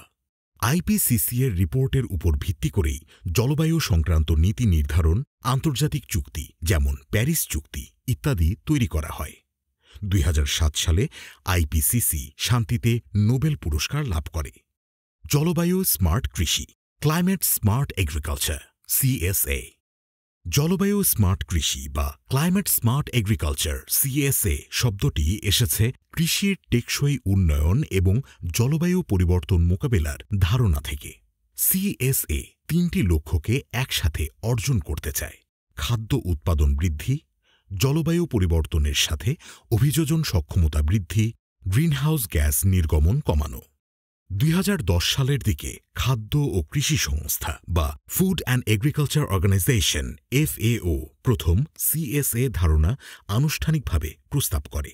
এর ব্যবহার ক্ষেত্রসমূহ কৃষি ব্যবস্থাপনা, পানি সংরক্ষণ, উন্নত জাতের ফসল উৎপাদন, সাশ্রয়ী চাষ পদ্ধতি ইত্যাদি। এই ধারণা জানার ফলে আমরা জলবায়ু পরিবর্তনে কৃষি উৎপাদন যেভাবে হুমকির মুখে ফেলছে, যেমন খরা, বন্যা, নতুন রোগ ইত্যাদি সম্পর্কে অবগত হয়ে কৃষিকে এমনভাবে পরিবর্তন করতে হবে যাতে উৎপাদন বজায় থাকে এবং পরিবেশের ক্ষতি না হয়। স্মার্ট কৃষি প্রযুক্তি যেমন ড্রিপ ইরিগেশন, সঠিক সার ব্যবহার, সহনশীল ফসলের জাত উন্নয়ন CSA এর অংশ। জলবায়ু পরিবর্তনে কৃষির ভূমিকা কমানো এবং কৃষকের জীবনমান রক্ষা করাই CSA এর প্রধান লক্ষ্য। জলবায়ু সংকট বা ক্লাইমেট ক্রাইসিস। জলবায়ু সংকট বা ক্লাইমেট ক্রাইসিস হল এমন একটি বৈশ্বিক সমস্যা যেখানে বৈশ্বিক উষ্ণায়ন, বৈরী আবহাওয়া এবং জীববৈচিত্র্যের হুমকি বিপজ্জনক মাত্রায় পৌঁছেছে। অতিরিক্ত কার্বন নিঃসরণ, বন উজাড় এবং জীবাশ্ম জ্বালানি পোড়ানোর ফলে জলবায়ুর পরিবর্তন এতটাই তীব্র হয়েছে যে এটি মানব সভ্যতা ও প্রকৃতির জন্য গুরুতর হুমকি সৃষ্টি করছে। 2018 সালে জাতিসংঘের জলবায়ু সংক্রান্ত আন্তঃসরকার সংস্থা আইপিসিসি এটিকে জলবায়ু পরিবর্তন বা ক্লাইমেট চেঞ্জকে একটি বৈশ্বিক জরুরি অবস্থা হিসেবে ঘোষণা করে। জলবায়ু সংকট মোকাবেলায় নবায়নযোগ্য জ্বালানির ব্যবহার, ব্যাপকভাবে গাছ লাগানো এবং টেকসই জীবনযাত্রার চর্চা গুরুত্বপূর্ণ ভূমিকা রাখতে পারে। বিশ্ববিদ্যালয়, শিল্প প্রতিষ্ঠান, সরকার এবং পরিবেশবাদী সংগঠনগুলো এই সংকটের সমাধানে বিশেষ উদ্যোগ গ্রহণ করছে। সচেতনতা বৃদ্ধি ও কার্যকর নীতিমালা বাস্তবায়নের মাধ্যমে জলবায়ু সংকটের নেতিবাচক প্রভাব কমানো সম্ভব। জলবায়ুর স্থিতিস্থাপকতা বা ক্লাইমেট রেজিলিয়েন্স। জলবায়ু স্থিতিস্থাপকতা বলতে বোঝায় জলবায়ু পরিবর্তনের প্রভাব মোকাবিলা করে পরিবেশ, সমাজ ও অর্থনীতির দীর্ঘমেয়াদী টিকে থাকার সক্ষমতা। বন্যা, খরা, ঝড় ও তাপপ্রবাহের মতো দুর্যোগ ক্রমেই বাড়ছে। তাই আমাদের এমন ব্যবস্থা নিতে হবে যাতে আমরা এসব পরিবর্তনের ধাক্কা সামলে নিতে পারি এবং দ্রুত স্বাভাবিক অবস্থায় ফিরে যেতে পারি। জলবায়ু স্থিতিস্থাপকতাকে কোনো দেশ বা জনগণের জলবায়ু পরিবর্তনের প্রভাব সহ্য করা ও পুনরুদ্ধার করার সক্ষমতাকে বোঝায়। উন্নয়নশীল দেশগুলো স্থিতিস্থাপকতা গড়ে তুলতে দুর্যোগ প্রস্তুতি, কৃষি কৌশল পরিবর্তন ও পানি ব্যবস্থাপনার মতো পদক্ষেপ গ্রহণ করছে। 1970-এর দশকে প্রাকৃতিক দুর্যোগ ব্যবস্থাপনায় স্থিতিস্থাপকতা শব্দটি জনপ্রিয় হয়ে ওঠে। 1992 সালে জাতিসংঘের জলবায়ু পরিবর্তন সংক্রান্ত কাঠামো কনভেনশনে ইউএনএফসিসিতে এটি আলোচনায় আসে এবং 2015 সালের প্যারিস চুক্তির মাধ্যমে এর গুরুত্ব আরও স্বীকৃতি পায়। জাতিসংঘ ও বিশ্ব ব্যাংক জলবায়ু স্থিতিস্থাপকতা নিয়ে বিভিন্ন প্রতিবেদন প্রকাশ করেছে, যেখানে জলবায়ু অভিযোজন কৌশল ও দুর্যোগ পুনরুদ্ধার প্রকল্পের উপর গুরুত্ব দেওয়া হয়েছে। জলবায়ু স্থিতিস্থাপকতার উপাদানগুলোর মধ্যে রয়েছে ঝুঁকি মূল্যায়ন, অভিযোজন পরিকল্পনা, প্রযুক্তির ব্যবহার এবং জলবায়ু সহনশীল নগর পরিকল্পনা। এর মূল লক্ষ্য হল পরিবেশগত, সামাজিক ও অর্থনৈতিক স্থিতিস্থাপকতা নিশ্চিত করা। পরিবেশগত দিক থেকে উপকূলীয় বন সংরক্ষণ, জীববৈচিত্র্য রক্ষা ও টেকসই কৃষি ব্যবস্থা গড়ে তোলা জরুরি। সামাজিক দিক থেকে দুর্যোগ সহনশীল অবকাঠামো নির্মাণ ও সচেতনতা বৃদ্ধি প্রয়োজন। আর অর্থনৈতিক স্থিতিস্থাপকতার জন্য নবায়নযোগ্য শক্তিতে বিনিয়োগ বাড়ানো দরকার। এই ক্ষেত্রে কিছু বড় চ্যালেঞ্জ রয়েছে, যেমন অর্থায়নের অভাব, রাজনৈতিক সদিচ্ছার ঘাটতি, জনগণের মধ্যে সচেতনতার অভাব এবং কার্বন নির্গমন হ্রাসে ধীর গতি। ভবিষ্যতে সবুজ অবকাঠামো তৈরি, জলবায়ু অর্থায়ন নিশ্চিত করা ও স্থানীয় জনগণকে সম্পৃক্ত করার মাধ্যমে স্থিতিস্থাপকতা বাড়ানো সম্ভব। উদাহরণ হিসেবে বলা যায়, বাংলাদেশে উঁচু বাঁধ ও সুপেয় পানির ব্যবস্থা গড়ে তোলা হচ্ছে, যাতে ঘূর্ণিঝড় ও লবণাক্ততা মোকাবিলা করা যায়। একইভাবে শহরগুলোতে পরিবেশ বান্ধব স্থাপত্য তৈরি করা হচ্ছে, যা তাপপ্রবাহ কমাতে সহায়তা করবে। জাতীয় অভিযোজন পরিকল্পনা বা national adaptation plan nap.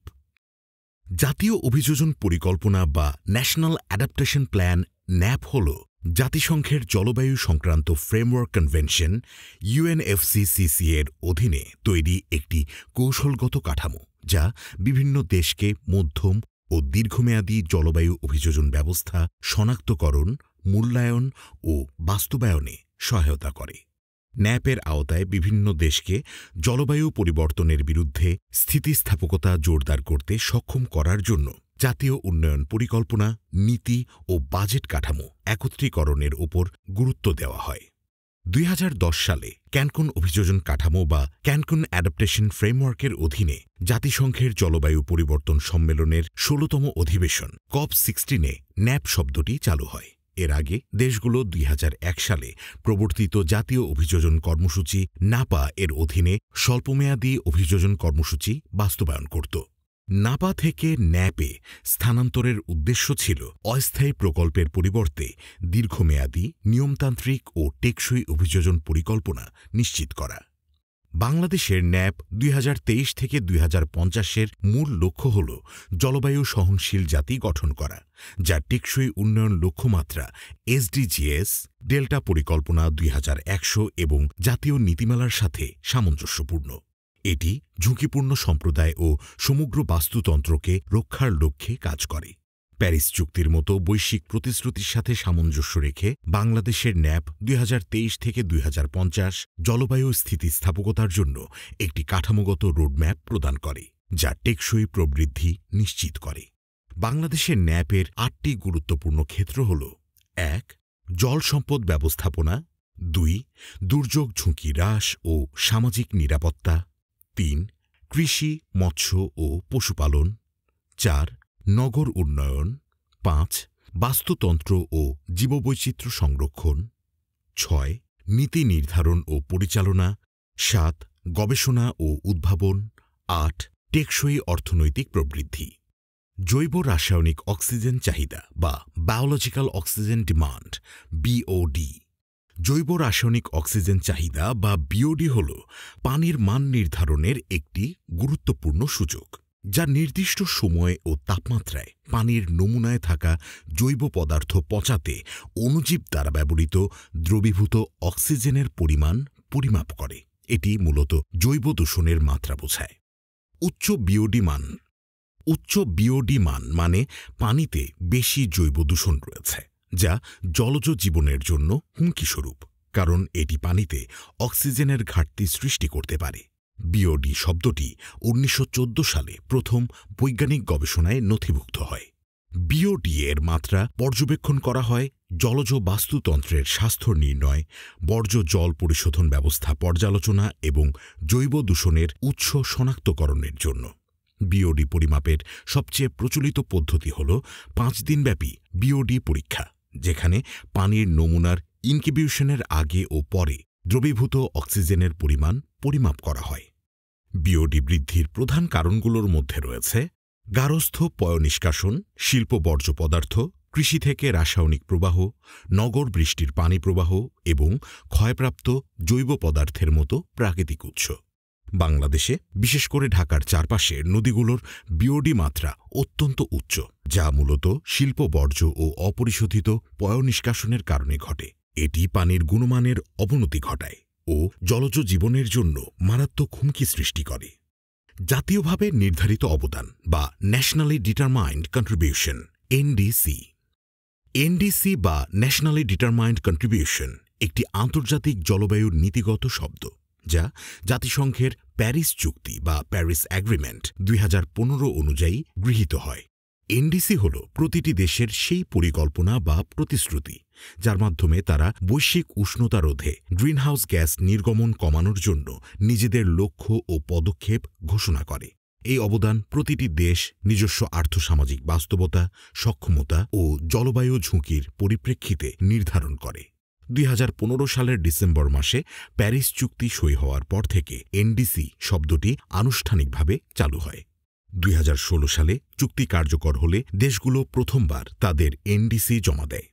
Bangladesh প্রথম এনডিসি জমা দেয় ২০১৬ সালে এবং সর্বশেষ হালনাগাদ এনডিসি জমা দেয় ২০২১ সালের আগস্টে। সেখানে ১৫% নিঃসরণ স্বেচ্ছায় কমানোর প্রতিশ্রুতি এবং ৬.৭৩% শর্ত সাপেক্ষে আরও কমানোর লক্ষ্য ঘোষণা করা হয়েছে। বাংলাদেশ বিদ্যুৎ, পরিবহন, শিল্প ও কৃষিখাতে গ্রিনহাউস গ্যাস কমাতে অগ্রাধিকার দিচ্ছে। এনডিসির মূল লক্ষ্যসমূহ হল গ্রিনহাউস গ্যাস নির্গমন হ্রাস, অভিযোজন ক্ষমতা বৃদ্ধি, টেকসই উন্নয়ন নিশ্চিত করা। এনডিসি জলবায়ু সংরক্ষণের জন্য অনেক গুরুত্বপূর্ণ একটি পদক্ষেপ, কারণ এটি প্রতিটি দেশকে জলবায়ু পরিবর্তনের বিরুদ্ধে দায়িত্বশীল পদক্ষেপ নিতে বাধ্য করে। আন্তর্জাতিক সহযোগিতা ও স্বচ্ছতা বৃদ্ধি করে, নির্গমন হ্রাস, অভিযোজন ও অর্থায়ন এই ৩টি বিষয়কে একত্রিত করে এবং এটি একটি বটম আপ অ্যাপ্রোচ, যেখানে প্রতিটি দেশ নিজে সিদ্ধান্ত নেয়। টেকসই উন্নয়ন লক্ষ্যমাত্রা বা সাস্টেইনেবল ডেভেলপমেন্ট গোল এসডিজি। টেকসই উন্নয়ন লক্ষ্যমাত্রা বলতে বোঝায় ভবিষ্যৎ প্রজন্মের চাহিদা পূরণের সুযোগ রেখে বর্তমান প্রজন্মের চাহিদা মেটায়। এটি অর্থনীতি, পরিবেশ ও সমাজের মধ্যে ভারসাম্য বজায় রেখে উন্নয়ন নিশ্চিত করে। ২০১৫ সালে জাতিসংঘ ২০৩০ সালের মধ্যে বৈশ্বিক উন্নয়নের লক্ষ্যে ১৭টি টেকসই উন্নয়ন লক্ষ্যমাত্রা এসডিজি নির্ধারণ করে। এসডিজির মূল লক্ষ্যগুলোর মধ্যে দারিদ্র্য ও ক্ষুধা দূরীকরণ, স্বাস্থ্যসেবা ও শিক্ষা উন্নয়ন, লিঙ্গ সমতা, পরিচ্ছন্ন পানি ও স্যানিটেশন, নবায়নযোগ্য জ্বালানি, অর্থনৈতিক প্রবৃদ্ধি, শিল্প ও উদ্ভাবন, বৈষম্য হ্রাস, টেকসই শহর, জলবায়ু পরিবর্তন মোকাবিলা, জীববৈচিত্র্য সংরক্ষণ, শান্তি ও ন্যায় বিচার এবং অংশীদারিত্ব রয়েছে। এসডিজি বাস্তবায়নে সরকার, বেসরকারি প্রতিষ্ঠান ও আন্তর্জাতিক সংস্থাগুলোর সমন্বিত প্রচেষ্টা প্রয়োজন। উন্নয়নশীল ও উন্নত দেশসমূহের যৌথ অংশগ্রহণের মাধ্যমে দারিদ্র্য দূরীকরণ, পরিবেশ রক্ষা ও অর্থনৈতিক সমৃদ্ধি অর্জন করা সম্ভব। এটি আমাদের ভবিষ্যৎকে আরও টেকসই ও উন্নত করার একটি গুরুত্বপূর্ণ পদক্ষেপ। 3R হল পরিবেশ সংরক্ষণের ৩টি মূল নীতি, যা বর্জ্য ব্যবস্থাপনা ও প্রাকৃতিক সম্পদ সুরক্ষার উদ্দেশ্যে ব্যবহৃত হয়। এর ৩টি মূলনীতি হল রিডিউস বা হ্রাস করা, যার অর্থ বর্জ্য উৎপাদন কমানো এবং প্রয়োজনীয় পণ্যগুলোর মাত্রা হ্রাস করা, যেমন প্লাস্টিকের ব্যবহার কমানো। রিইউজ বা পুনঃব্যবহার করা, এর অর্থ একবার ব্যবহৃত পণ্য পুনরায় ব্যবহার করা, যেমন পুরানো প্যাকেজিং বা কাপড়ের ব্যাগ ব্যবহার। রিসাইকেল বা পুনঃপ্রক্রিয়াজাত করা, এর অর্থ বর্জ্যকে পুনরায় ব্যবহারযোগ্য উপাদানে পরিণত করা, যেমন কাগজ, কাঁচ এবং প্লাস্টিক পুনঃপ্রক্রিয়াজাত করা। 3R ধারণাটি বিংশ শতাব্দীর শেষের দিকে বৈশ্বিক পরিবেশ আন্দোলনের অংশ হিসেবে জনপ্রিয় হয় এবং বর্তমানে এটি জলবায়ু পরিবর্তন ও প্লাস্টিক দূষণের প্রেক্ষাপটে আরও গুরুত্ব পেয়েছে। এই ধারণার মাধ্যমে আমরা পরিবেশ দূষণ কমাতে, প্রাকৃতিক সম্পদ সংরক্ষণ করতে এবং শক্তি সাশ্রয় করতে পারি। এটি জাতিসংঘের টেকসই উন্নয়ন লক্ষ্যের SDG 12 responsible consumption and production একটি গুরুত্বপূর্ণ অংশ হিসেবে গৃহীত হয়েছে। 3R বাস্তবায়নে আমাদের প্রতিদিনের জীবনে প্লাস্টিকের ব্যবহার কমানো, পুনঃব্যবহারযোগ্য পণ্য ব্যবহার করা এবং বর্জ্য পুনঃপ্রক্রিয়াজাতকরণে সচেতন হওয়া জরুরি। দুর্যোগ ঝুঁকি হ্রাস বা disaster risk reduction DRR। Disaster বা দুর্যোগ শব্দটি ল্যাটিন ডিজাস্ট্রো থেকে এসেছে, যার অর্থ অপ্রীতিকর বা বিপর্যয়কর ঘটনা। রিস্ক বা ঝুঁকি শব্দটি ইতালীয় রিস্কো থেকে এসেছে, যার অর্থ অনিশ্চিত ক্ষতির সম্ভাবনা, এবং রিডাকশন বা হ্রাস শব্দটি ল্যাটিন রিডিউসেরে থেকে এসেছে, যার অর্থ কমিয়ে আনা বা নিয়ন্ত্রণ করা। দুর্যোগ ঝুঁকি হ্রাস ডিজাস্টার রিস্ক রিডাকশন বা DRR হল একটি পরিকল্পিত প্রক্রিয়া, যার মাধ্যমে প্রাকৃতিক ও মানবসৃষ্ট দুর্যোগের ঝুঁকি কমানো হয় এবং মানুষের জীবন ও সম্পদের ক্ষয়ক্ষতি কমিয়ে আনা হয়। ডিজাস্টার রিস্ক রিডাকশন DRR বা দুর্যোগ ঝুঁকি হ্রাসের কার্যক্রম প্রাকৃতিক বিপর্যয়ের প্রভাব কমানোর লক্ষ্যে কাজ করে। DRR দুর্যোগের প্রভাব কমাতে যে কার্যক্রমগুলো করা হয় তা অন্তর্ভুক্ত করে, যেমন অবকাঠামো নির্মাণ, দুর্যোগ প্রস্তুতি এবং প্রতিরোধমূলক পরিকল্পনা।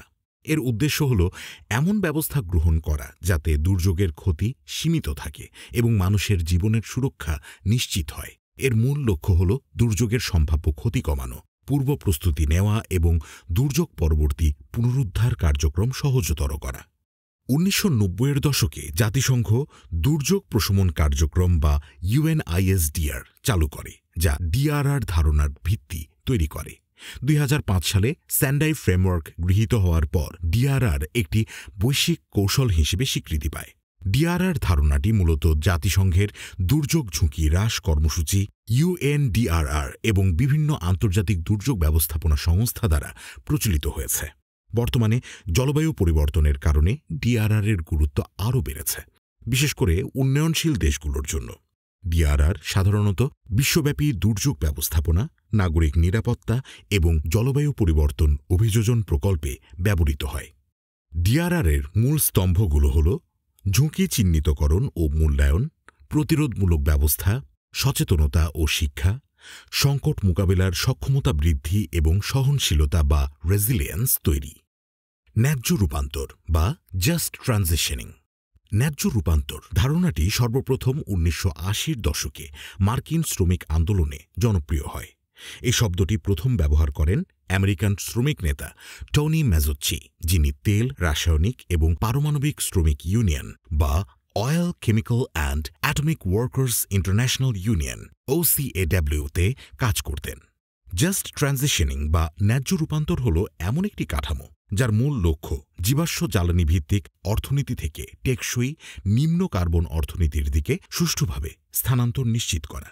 এই কাঠামো সামাজিক ও অর্থনৈতিক ন্যায়বিচারের পাশাপাশি পরিবেশগত ভারসাম্য বজায় রাখার উপর গুরুত্ব দেয়।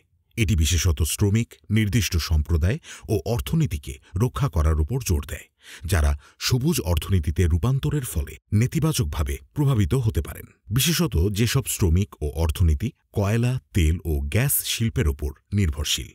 মাজুচ্চি যুক্তি দিয়েছিলেন যে যেসব শ্রমিক ক্ষতিকর শিল্পে কাজ করেছেন তাদের এককভাবে অর্থনৈতিক ক্ষতির বোঝা বহন করা উচিত নয়, বরং তাদের আর্থিক সহায়তা, চাকরির পুনঃপ্রশিক্ষণ এবং সবুজ অর্থনীতির রূপান্তরের অংশ হিসেবে নতুন কর্মসংস্থানের সুযোগ নিশ্চিত করা উচিত। তার এই দূরদর্শী চিন্তাভাবনা শ্রমিক ইউনিয়ন, পরিবেশবাদী সংগঠন এবং নীতি নির্ধারকদের জলবায়ু নীতির ভিত্তিতে শ্রমিক সুরক্ষার বিষয়টিকে একীভূত করার ভিত্তি স্থাপন করে। ন্যায্য রূপান্তরের অন্যতম লক্ষ্য হল নিম্ন কার্বন অর্থনীতিতে রূপান্তরের ফলে যাতে সামাজিক বৈষম্য আরও না বাড়ে বা ব্যাপক কর্মসংস্থান হ্রাস না ঘটে তা নিশ্চিত করা। এটি শ্রমিক ও নির্দিষ্ট সম্প্রদায়কে রক্ষা করা, নতুন কর্মসংস্থান সৃষ্টি, দক্ষতা উন্নয়ন, নীতি নির্ধারণ, সামাজিক ন্যায় বিচার ও সমতার উপর বিশেষ গুরুত্ব দেয়। ন্যায্য রূপান্তর কাঠামোটি এখন আন্তর্জাতিক জলবায়ু নীতিতে ব্যাপকভাবে স্বীকৃত, যার মধ্যে আন্তর্জাতিক শ্রম সংস্থা ILO, জাতিসংঘ বা UN এবং প্যারিস চুক্তির মতো গুরুত্বপূর্ণ জলবায়ু চুক্তিগুলো অন্তর্ভুক্ত রয়েছে। নবায়নযোগ্য জ্বালানি বা রিনিউয়েবল এনার্জি। নবায়নযোগ্য জ্বালানি হল এমন শক্তি যা প্রাকৃতিকভাবে পুনরায় উৎপাদিত হয় এবং কখনো ফুরিয়ে যায় না। এটি পরিবেশ বান্ধব এবং প্রাকৃতিক সম্পদের অপচয় রোধ করে। নবায়নযোগ্য জ্বালানির ব্যবহার 1970-এর দশকে জ্বালানি সংকট এবং পরিবেশগত সচেতনতা বৃদ্ধির পর থেকে বাড়তে থাকে। 1880-র দশকে প্রথম জলবিদ্যুৎ কেন্দ্র স্থাপন করা হয় এবং 1954 সালে সোলার সেল আবিষ্কার নবায়নযোগ্য শক্তি ব্যবহারের পথ আরও উন্মুক্ত করে। বর্তমানে জলবায়ু পরিবর্তনের প্রভাব কমাতে বিশ্বব্যাপী নবায়নযোগ্য শক্তির দিকে গুরুত্ব বাড়ছে। এ জ্বালানির গুরুত্বপূর্ণ সুবিধাগুলো হল এটি পরিবেশ বান্ধব, দীর্ঘমেয়াদে সাশ্রয়ী, অক্ষয় এবং কর্মসংস্থান সৃষ্টিতে সহায়ক। একই সাথে এটি জ্বালানি নিরাপত্তা নিশ্চিত করে, কারণ এতে আমদানির উপর নির্ভরশীলতা কমে। তবে প্রাথমিক ব্যয় বেশি, শক্তি উৎপাদনে পরিবর্তনশীলতা এবং শক্তি সংরক্ষণের চ্যালেঞ্জ রয়েছে। বাংলাদেশেও নবায়নযোগ্য জ্বালানির ব্যবহার বাড়ছে। 2050 সালের মধ্যে দেশের 40% বিদ্যুৎ নবায়নযোগ্য উৎস থেকে উৎপাদনের লক্ষ্য নির্ধারণ করা হয়েছে। কাপ্তাই জলবিদ্যুৎ প্রকল্প, রাঙামাটির বায়ুশক্তি প্রকল্প এবং বিভিন্ন সোলার পার্ক নবায়নযোগ্য শক্তি উৎপাদনে ভূমিকা রাখছে। নবায়নযোগ্য জ্বালানি পরিবেশ সংরক্ষণ, জলবায়ু পরিবর্তন মোকাবিলা এবং টেকসই উন্নয়নে গুরুত্বপূর্ণ ভূমিকা পালন করছে। ভবিষ্যতে উন্নত প্রযুক্তি এবং কার্যকর নীতিমালার মাধ্যমে নবায়নযোগ্য শক্তির ব্যবহার আরও বৃদ্ধি পাবে। নেট শূন্য বা নেট জিরো। নেট জিরো বা নেট শূন্য শব্দটি এসেছে নেট কার্বন নিউট্রিলিটি থেকে, যার অর্থ নেট কার্বন নিরপেক্ষতা। নেট শূন্য হল গ্রিনহাউস গ্যাস নিঃসরণ এবং তা অপসারণের ভারসাম্য একটি নির্দিষ্ট সময়ের মধ্যে বজায় রাখা। বিভিন্ন কলকারখানা ও যানবাহন থেকে নির্গত ধোঁয়ার কারণে, বিশেষ করে কার্বন ডাইঅক্সাইড নিঃসরণের ফলে বৈশ্বিক তাপমাত্রা প্রতিনিয়ত বৃদ্ধি পাচ্ছে। এই সমস্যা মোকাবেলার জন্য 2000 সালের শেষের দিকে নেট শূন্য ধারণাটি জনপ্রিয়তা পায় এবং পরবর্তীতে 2015 সালে প্যারিস চুক্তির মাধ্যমে বিশ্বব্যাপী আরও গুরুত্ব লাভ করে। এই চুক্তির আওতায় বিভিন্ন দেশ বৈশ্বিক তাপমাত্রা বৃদ্ধিকে 1.5 ডিগ্রি সেলসিয়াসের নিচে রাখার প্রতিশ্রুতি গ্রহণ করে। নেট জিরোর মূল লক্ষ্য হল গ্রিনহাউস গ্যাস নির্গমন হ্রাস এবং কার্বন অপসারণের প্রচেষ্টা বৃদ্ধি করে জলবায়ু পরিবর্তন রোধ করা। এর চূড়ান্ত লক্ষ্য হল 2050 সালের মধ্যে নেট জিরো অর্জন করা এবং আন্তর্জাতিক চুক্তি অনুযায়ী পৃথিবীর জন্য একটি টেকসই ও বাসযোগ্য ভবিষ্যৎ নিশ্চিত করা। পরিবেশগত ভারসাম্য বা ইকোলজিক্যাল ব্যালেন্স। পরিবেশগত ভারসাম্য হল বাস্তুতন্ত্রের এমন একটি অবস্থা যেখানে সমস্ত জীবন্ত প্রাণী ও তাদের আশেপাশের পরিবেশের মধ্যে সুসমন্বিত মিথস্ক্রিয়া বজায় থাকে। এই মিথস্ক্রিয়া জীব ও জড় উপাদানের মধ্যে ঘটে, যা প্রকৃতিকে স্থিতিশীল রাখে। 20 শতাব্দীর প্রথম দিকে বিজ্ঞানীরা যখন বাস্তুতন্ত্রের দীর্ঘমেয়াদী স্থিতিশীলতা নিয়ে গবেষণা শুরু করেন, তখন পরিবেশগত ভারসাম্য শব্দটি ব্যাপকভাবে প্রচলিত হয়। প্রকৃতিতে এই ভারসাম্য একটি জটিল প্রক্রিয়ার মাধ্যমে গঠিত হয়। উদাহরণস্বরূপ, গাছপালা কার্বন ডাইঅক্সাইড শোষণ করে অক্সিজেন উৎপন্ন করে জৈব পদার্থ পচে মাটির জন্য প্রয়োজনীয় সার তৈরি করে। তবে বন উজাড়, জলবায়ু পরিবর্তন এবং অতিরিক্ত মানব হস্তক্ষেপের ফলে এই বাস্তুতন্ত্রের ভারসাম্য নষ্ট হতে পারে, যা বিভিন্ন প্রজাতির বিলুপ্তি, খাদ্য শৃঙ্খল ব্যাহত হওয়া এবং পরিবেশগত বিপর্যয় ডেকে আনতে পারে। তাই এই ভারসাম্য রক্ষা করতে আমাদের বন সংরক্ষণ, পরিবেশ দূষণ রোধ, পুনঃবনায়ন এবং টেকসই কৃষি পদ্ধতি গ্রহণ করতে হবে। প্রকৃতির এই সুস্থ ভারসাম্য বজায় রাখা আমাদের দায়িত্ব, যা ভবিষ্যৎ প্রজন্মের জন্য একটি বাসযোগ্য পৃথিবী নিশ্চিত করবে। পরিবেশগত সংকটাপন্ন এলাকা বা ইকোলজিক্যালি ক্রিটিক্যাল এরিয়া। পরিবেশগত সংকটাপন্ন এলাকা বা বাস্তু সংকটাপন্ন এলাকা হল কিছু সংরক্ষিত অঞ্চল যেগুলো রক্ষা করা অত্যন্ত জরুরি। বাংলাদেশ প্রাকৃতিক সম্পদের দিক থেকে সমৃদ্ধ এবং এই সম্পদের সঠিক ব্যবহার ও সংরক্ষণ অত্যাবশ্যক। এদেশে রয়েছে পাহাড়, নদী, হাওর, সমুদ্র এবং বন। তবে মানবসৃষ্ট নানা কার্যকলাপ ও প্রাকৃতিক বিপর্যয়ের ফলে এসব এলাকার বাস্তুতন্ত্র হুমকির মুখে পড়ছে এবং প্রাকৃতিক সম্পদ ক্ষতিগ্রস্ত হচ্ছে। এই ধ্বংসাত্মক প্রভাব থেকে পরিবেশ ও সম্পদ রক্ষার জন্য ১৯৯৫ সালে বাংলাদেশ সরকার বাংলাদেশ পরিবেশ সংরক্ষণ আইনের অধীনে কিছু এলাকাকে পরিবেশগত সংকটাপন্ন এলাকা হিসেবে ঘোষণা করে। যেসব এলাকার পরিবেশগত অবস্থা অত্যন্ত সংকটাপন্ন ও আশঙ্কাজনক, সেগুলোর সুরক্ষায় যথাযথ পদক্ষেপ গ্রহণ, সাময়িকভাবে মানব কার্যকলাপ ও চলাচল নিয়ন্ত্রণ এবং পরিবেশগত পুনরুদ্ধারের জন্য সংরক্ষণমূলক সিদ্ধান্ত নেওয়া হয়। বাংলাদেশে ঘোষিত পরিবেশগত সংকটাপন্ন এলাকার মধ্যে উল্লেখযোগ্য কয়েকটি হল সেন্ট মার্টিন দ্বীপ, কক্সবাজার সমুদ্র সৈকত, সুন্দরবন, হাকালুকি হাওর। এসব এলাকার সংরক্ষণ নিশ্চিত করা প্রাকৃতিক ভারসাম্য রক্ষায় অত্যন্ত গুরুত্বপূর্ণ। পুনরুৎপাদনশীল কৃষি বা রিজেনারেটিভ এগ্রিকালচার। পুনরুৎপাদনশীল কৃষি এমন একটি চাষাবাদ পদ্ধতি যা মাটির স্বাস্থ্য পুনরুদ্ধার, জীববৈচিত্র্য বৃদ্ধি এবং রাসায়নিক উপকরণের উপর নির্ভরতা হ্রাসে গুরুত্ব দেয়। ১৯৮০-র দশকে যুক্তরাষ্ট্রের জৈব চাষের গবেষণাকে সমর্থন করা একটি অলাভজনক সংস্থা রোডেল ইনস্টিটিউট প্রথম এই শব্দটি ব্যবহার করে। এটি এমন একটি টেকসই কৃষি পদ্ধতি যেখানে পরিবেশের ক্ষতি না করেই ভূমি ব্যবহৃত হয়।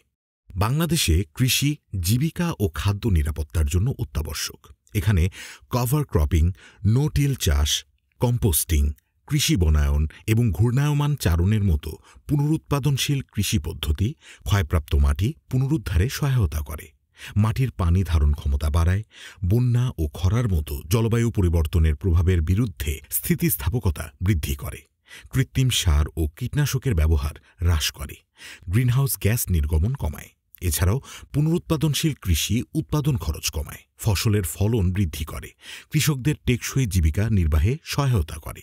বাংলাদেশ দ্রুত নগরায়ন ও জলবায়ু পরিবর্তনের চ্যালেঞ্জের মুখোমুখি হচ্ছে। এ অবস্থায় পুনরুৎপাদনশীল কৃষিতে রূপান্তর দীর্ঘমেয়াদী খাদ্য উৎপাদন নিশ্চিত করতে, প্রাকৃতিক বাস্তুতন্ত্র সংরক্ষণ করতে এবং গ্রামীণ অর্থনীতি শক্তিশালী করতে অত্যন্ত গুরুত্বপূর্ণ ভূমিকা রাখতে পারে। প্যারিস চুক্তি বা প্যারিস অ্যাগ্রিমেন্ট। প্যারিস চুক্তি হল ২০১৫ সালে অনুষ্ঠিত COP21 সম্মেলনে গৃহীত একটি বৈশ্বিক জলবায়ু চুক্তি, যেখানে বিশ্বের ১৯৬টি দেশ স্বাক্ষর করে। এটি আনুষ্ঠানিকভাবে ৪ নভেম্বর ২০১৬ সালে কার্যকর হয়। চুক্তিটির মূল লক্ষ্য হল গ্রিনহাউস গ্যাসের নিঃসরণ হ্রাস করে বৈশ্বিক উষ্ণতা ২ ডিগ্রি সেলসিয়াসের নিচে সীমাবদ্ধ রাখা এবং সম্ভাব্যভাবে ১.৫ ডিগ্রি সেলসিয়াসের নিচে ধরে রাখা। এটি চরম আবহাওয়া, সমুদ্রপৃষ্ঠের উচ্চতা বৃদ্ধি এবং খাদ্য ঘাটতির মতো জলবায়ু পরিবর্তনের গুরুতর প্রভাব মোকাবেলায় দেশগুলোকে একত্রিত করে। প্যারিস চুক্তির আওতায় প্রতিটি দেশ নিজস্ব জলবায়ু লক্ষ্যমাত্রা নির্ধারণ করে, যাকে জাতীয়ভাবে নির্ধারিত অবদান বা এনডিসি ন্যাশনালি ডিটারমাইন্ড কন্ট্রিবিউশনস বলা হয়ে থাকে। এই লক্ষ্যমাত্রাগুলো প্রতি ৫ বছর অন্তর পর্যালোচনা ও আপডেট করা হয়। এছাড়াও উন্নত দেশগুলো জলবায়ু পরিবর্তনের প্রভাব মোকাবেলায় অনুন্নত দেশগুলিকে অর্থায়ন, প্রযুক্তি হস্তান্তর এবং দক্ষতা উন্নয়নের জন্য প্রশিক্ষণ প্রদান করে সহায়তা করে। প্যারিস চুক্তি ভবিষ্যৎ প্রজন্মের জন্য পৃথিবীকে রক্ষা করার লক্ষ্যে দেশগুলোর সম্মিলিত প্রচেষ্টা নিশ্চিত করে এবং একটি টেকসই ভবিষ্যৎ গড়ে তুলতে সহায়তা করে। প্রকৃতিভিত্তিক সমাধান বা নেচার বেসড সলিউশনস। প্রকৃতিভিত্তিক সমাধান হল এমন কৌশল যা জলবায়ু পরিবর্তন, দুর্যোগ ঝুঁকি এবং জীববৈচিত্র্যের ক্ষতির মতো সামাজিক ও পরিবেশগত চ্যালেঞ্জ মোকাবেলায় প্রাকৃতিক প্রক্রিয়া ও বাস্তুতন্ত্রকে ব্যবহার করে। এই সমাধানগুলো প্রকৃতি দ্বারা অনুপ্রাণিত এবং সমর্থিত, যার লক্ষ্য পরিবেশগত, সামাজিক ও অর্থনৈতিক সুবিধা প্রদান এবং স্থিতিশীলতা বৃদ্ধি করা। এটি মানুষের কল্যাণ ও জীববৈচিত্র্য উভয়ের জন্যই উপকারী। প্রকৃতিভিত্তিক সমাধান ধারণাটি ২০০০ সালের গোড়ার দিকে আলোচিত হয়, যা পরিবেশগত ও সামাজিক সমস্যার সমাধানে প্রাকৃতিক প্রক্রিয়াগুলোর কার্যকর ব্যবহার প্রতিফলিত করে।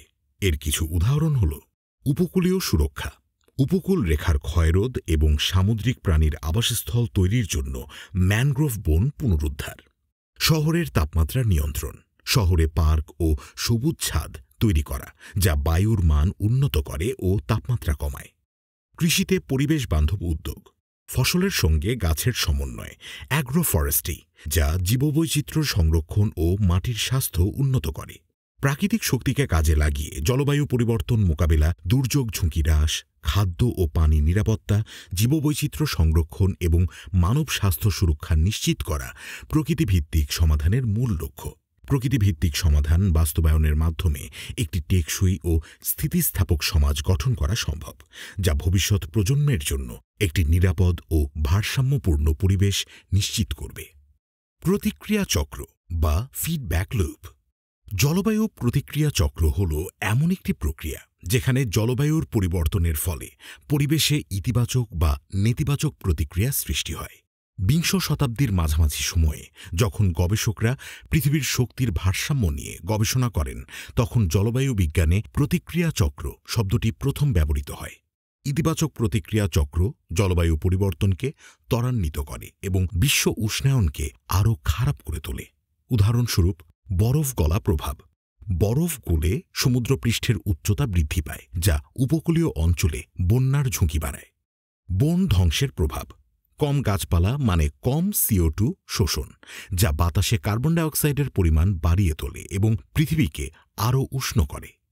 অন্যদিকে নেতিবাচক প্রতিক্রিয়া চক্র জলবায়ু পরিবর্তনকে ধীর করতে সাহায্য করে, তবে এর প্রভাব তুলনামূলক দুর্বল।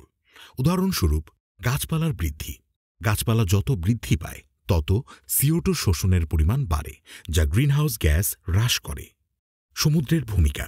সমুদ্র CO2 শোষণ করে, যা উষ্ণায়ন কমাতে সহায়তা করে, তবে সমুদ্রের তাপমাত্রা বৃদ্ধি পেলে এটি CO2 ধারণ ক্ষমতা হারিয়ে ফেলে, যা উল্টো জলবায়ু পরিবর্তনকে আরও ত্বরান্বিত করে।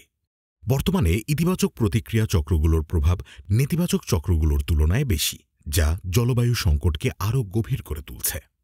প্রশমন বা মিটিগেশন।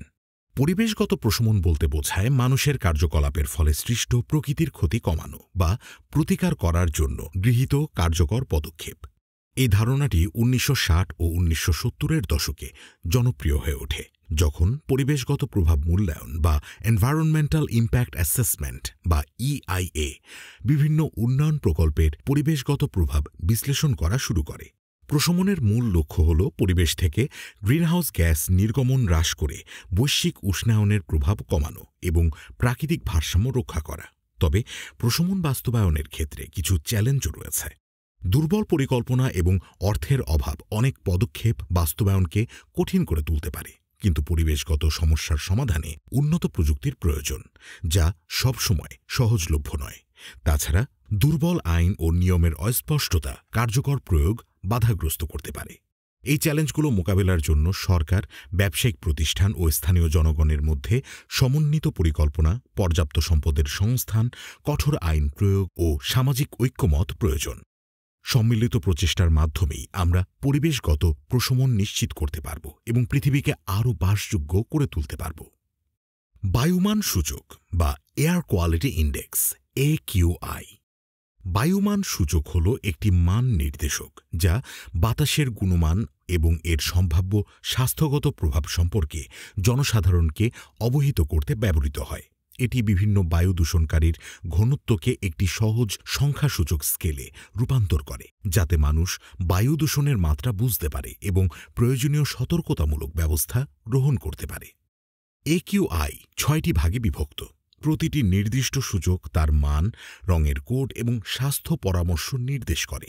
একিউআই স্তর ও এর স্বাস্থ্যগত প্রভাব একটি টেবিল আকারে উপস্থাপন করা হল। একিউআই এর মান 0 থেকে 15 হলে এর স্তর ভালো, আর এতে বোঝা যায় যে বায়ুর মান যথেষ্ট ভালো আর স্বাস্থ্যগত কোনো ঝুঁকি নেই। একিউআই এর মান 51 থেকে 100 হলে সেটি তখন মাঝারি স্তরে রয়েছে, আর এক্ষেত্রে সংবেদনশীল ব্যক্তিদের সামান্য স্বাস্থ্য সমস্যা হতে পারে। 101 থেকে 150 যখন একিউআই এর মান, তখন একে সংবেদনশীল গোষ্ঠীর জন্য অস্বাস্থ্যকর স্তর বলে ধরে নেওয়া হয়। সেক্ষেত্রে শিশু, বৃদ্ধ ও শ্বাসকষ্টে ভোগা রোগীদের জন্য ক্ষতিকর হতে পারে।